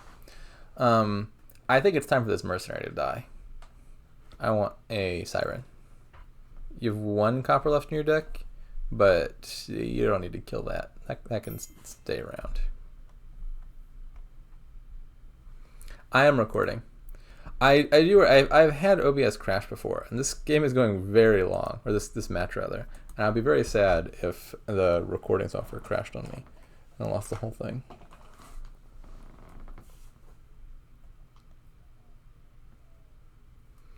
I don't think building was at all a sure thing. I think gear money looked reasonable. But you are under lots of attacks if you try to not build. Like, your opponent doesn't just need to discard attack you. They can also hit you with a Siren or a Corsair, and then your deck might peter out. So like there are upsides to building for sure. Namely, the money deck might just kind of get murdered by the many attacks. And for those of us who live in weird regions of the world, that is not tiny attacks. That is a very large quantity of attacks. oodles and oodles of attack cards.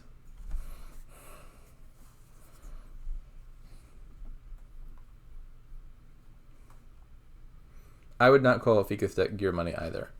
But I think Gear Money is a deck that I was considering at the start of this game.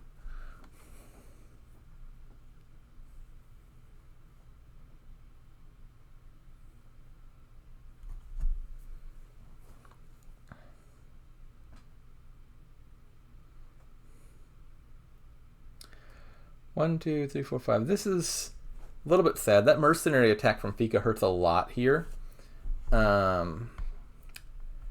Because it means Mick can't activate the cutthroat off the tragic hero. So like from that hand that Mick had, he had a 5-card hand. If he played Gear, he could have drawn the cutthroat up to a 6-card hand. But then if he played the cutthroat and played the tragic hero, he'd be back down to a 5-card hand, and tragic hero wouldn't pop. So he doesn't get the tragic hero activation.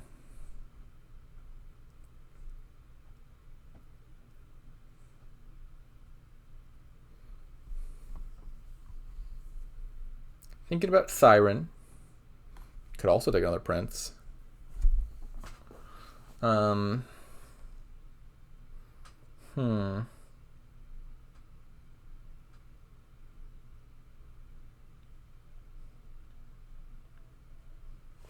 think I liked Play Gear's Way the Monkey by Siren Gold. Going for Corsair.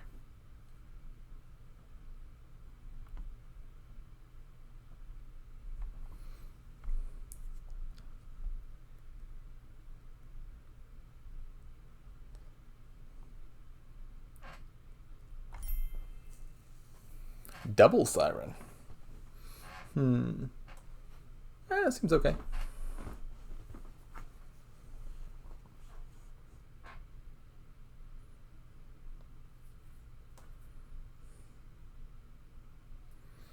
All right. Pray to the loot gods for some good loot. Spell Scroll. Spell Scroll's okay, I think. You can play this Tragic Hero, which looks good. The question is, can you play this Tragic Hero? Yeah, I like Spell Scroll. So one option is you play this Tragic Hero non-terminally drawing your buy phase, which might have upsides. Alternatively, you could play it next turn as a second Corsair. So I think Spell Scroll's a pretty good pull here.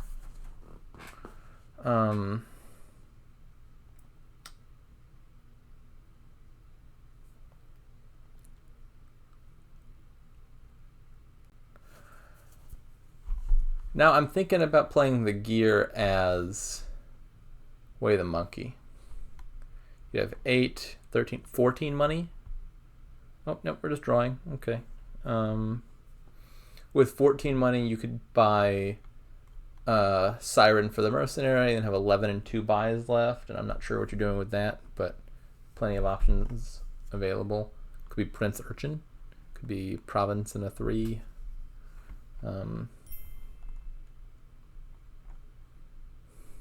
That is true. You could just play the Scrolls Way the Monkey this turn.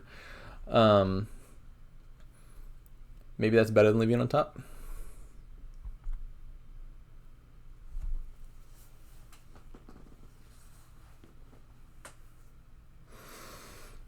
Oh.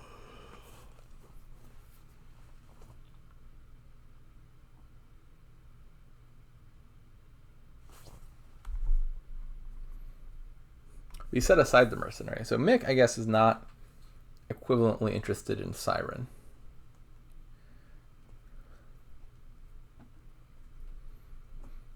I don't think that's necessarily a problem. I mean, Mick doesn't at the moment seem to really need to draw very much. And I guess if your opponent's got Mercenary, maybe you think the cursing attack doesn't hurt enough either.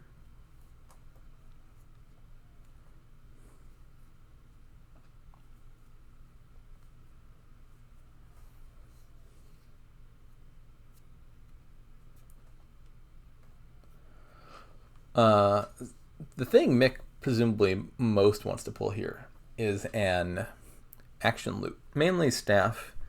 I'm not sure if there's an effective way to use orb to your benefit. I think he's slightly over terminaled right now.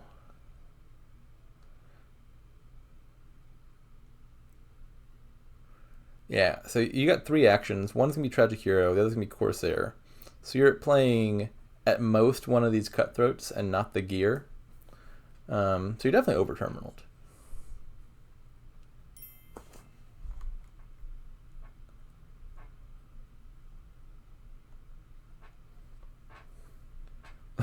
the Corsair attack does seem a little redundant with mercenaries around.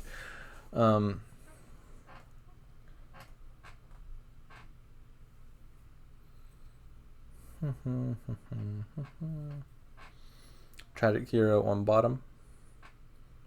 Actually kind of a tragic place for it to be.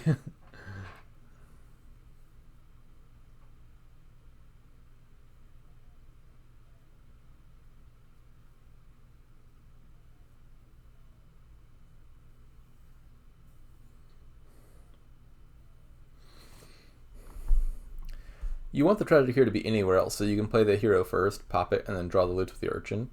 Here, Mick's going to have to spin one of his draws, drawing the Tragic Hero and playing it, which is a sad outcome.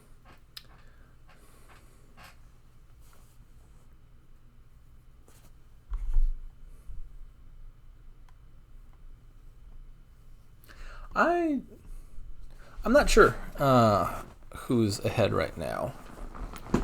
Phika's got 3 provinces and a decent set aside, so likely to hit 8 again. There's not really alt VP, but mixed deck is getting places. I think the difficult question here is which terminals are you playing? I'm shocked at the choice to play gear there. Did Mick discard Tragic Hero? No, he did not.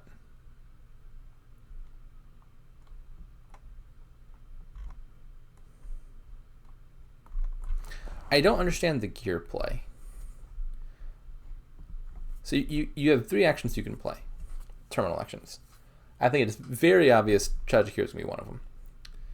And then the question is, which other 2 ones are you playing? Your options are Mercenary, Corsair, Cutthroat, Gear. I would have thought probably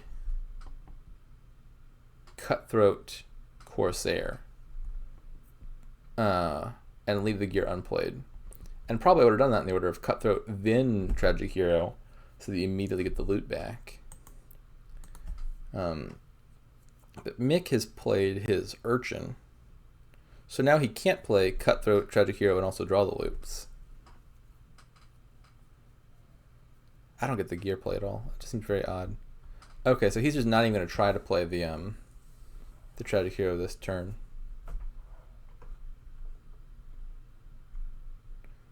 Probably Province now.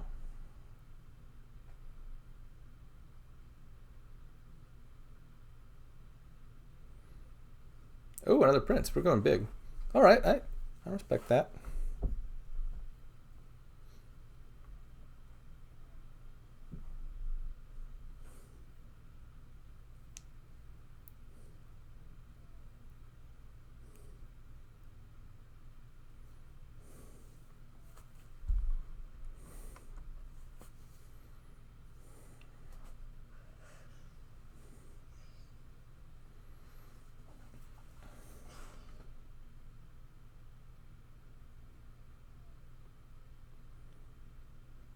I would think we're definitely gaining a gold here. I don't know if you're considering cage or something, but like those provinces are not going to stay set aside very long if you take a cage right here.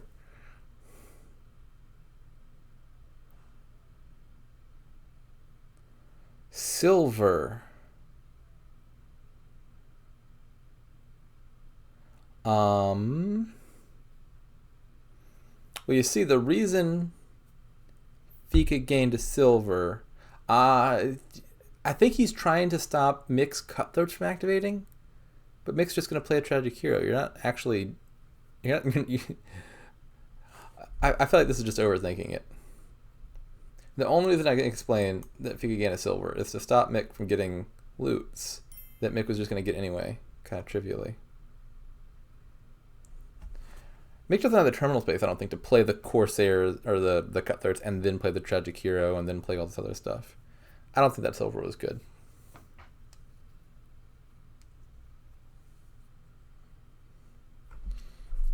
So Insignia is probably a bad loot because it doesn't have plus buy, which you value, but it does let you do the Siren tricks.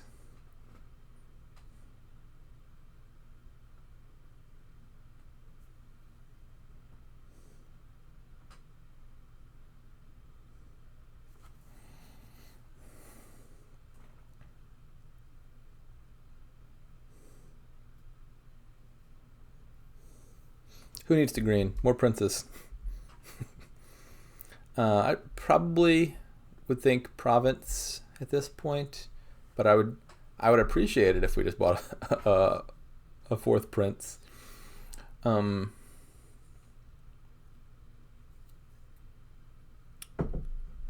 Tragic Hero. Okay.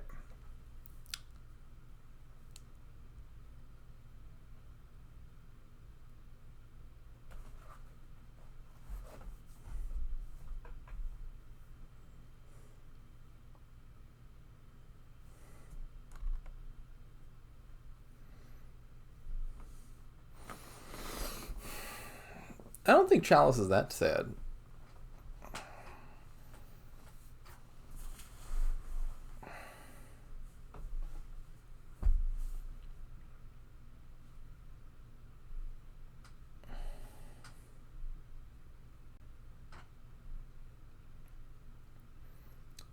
Which loot would I least like to see here?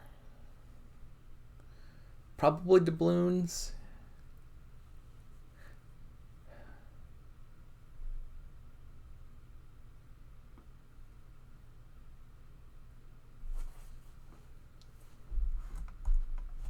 Or maybe Hammer. Hammer is actually kind of bad here.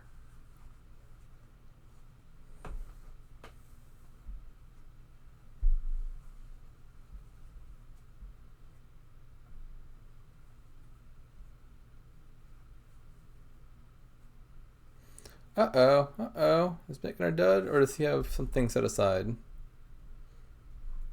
Oh, this is a very sad draw.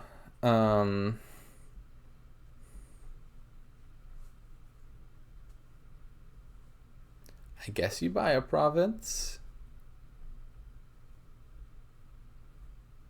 Man, that's quite a bummer, isn't it?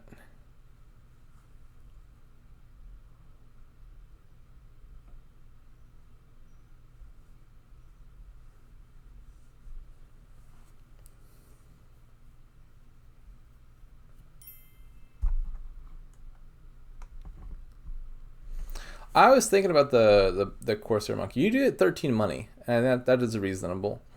The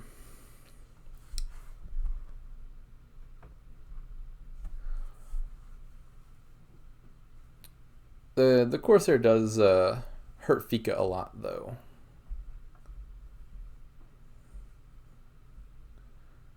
Because phika is like struggling to keep treasures around, as his hand indicates.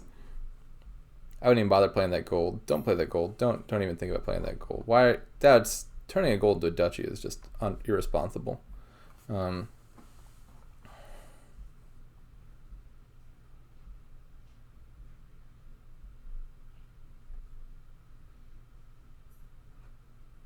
mean, now you're still gonna lose.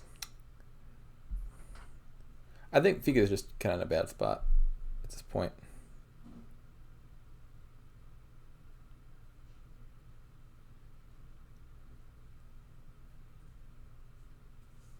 Man, if only Mick had gotten that chalice down, then he could have plus buy.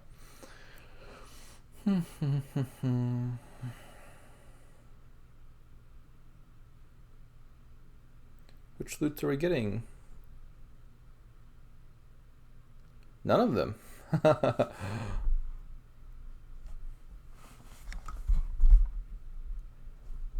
Here, I think the silver gain actually makes some sense, because your opponent has a cutthroat down, you do not, and your opponent is kind of in desperate need of treasures.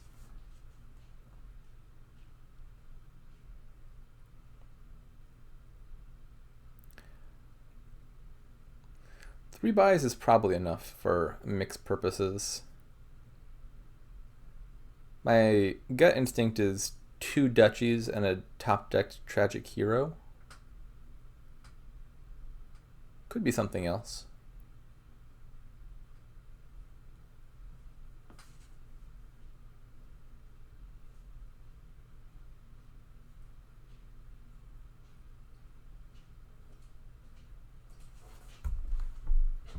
I don't think he has enough for a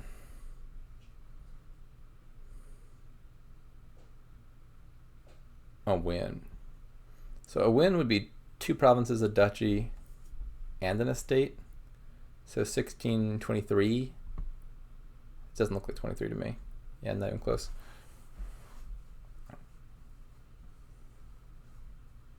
Just without thinking too hard, duchy, duchy, hero feels correct. All right, Mick just goes for triple duchy. Fair enough.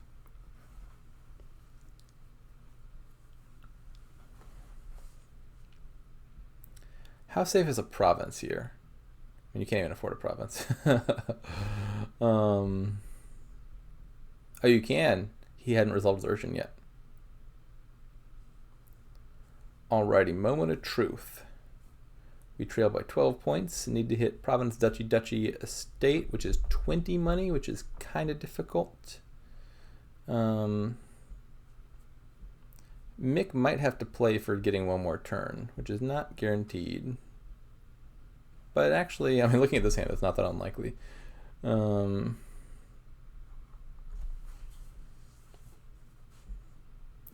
20 seemed hard to do. 20 sure seems hard.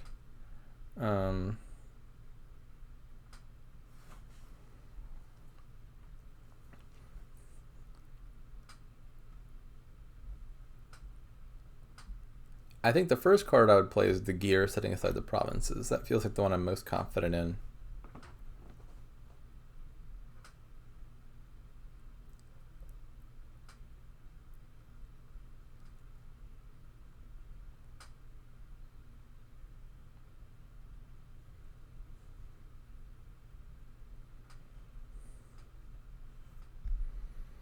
I don't think, I could be wrong, but I don't think Mick has a great shot at hitting 20 here. Certainly not without trashing any green cards. And so I think he's got to play for another turn, which he's pretty likely to get.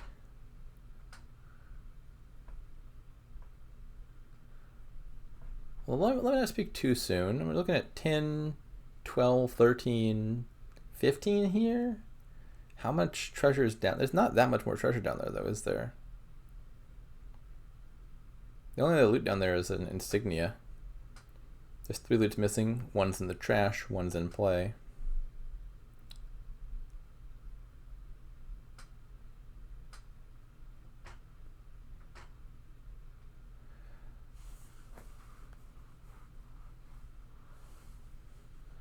This surely isn't enough bias to do anything. I would think about monkey in this Corsair, maybe? Nope, we're going to play it.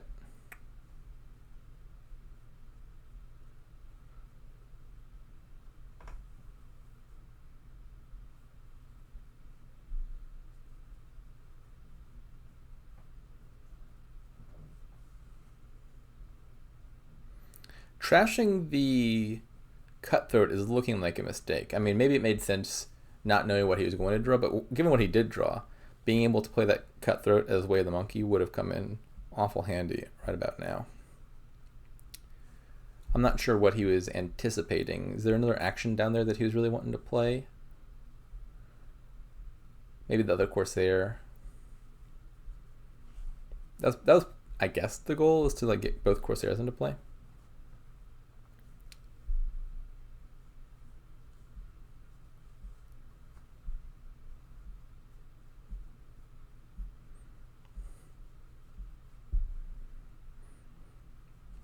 This feels like it ought to be a win. Looking for 15 money and 3 buys, which is not guaranteed, but fairly likely. Is this it? 8, 10, 13, 14, 15. Yeah, this will do it.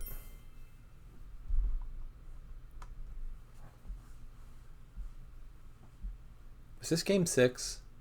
I don't even know. This is game 6, isn't it? And it's 3-2 for Mick. Was this the deciding game the whole time?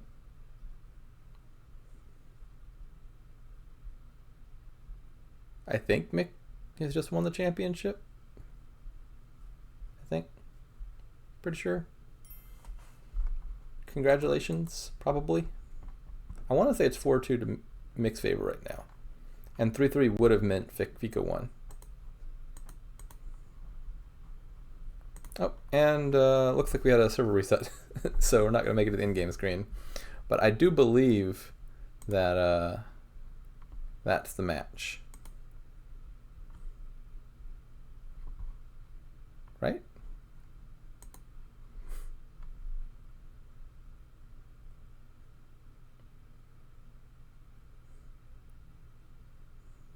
I'm going to claim that that's the match. I feel like that was the match. Good games, and congratulations to Mick for most likely winning the championship.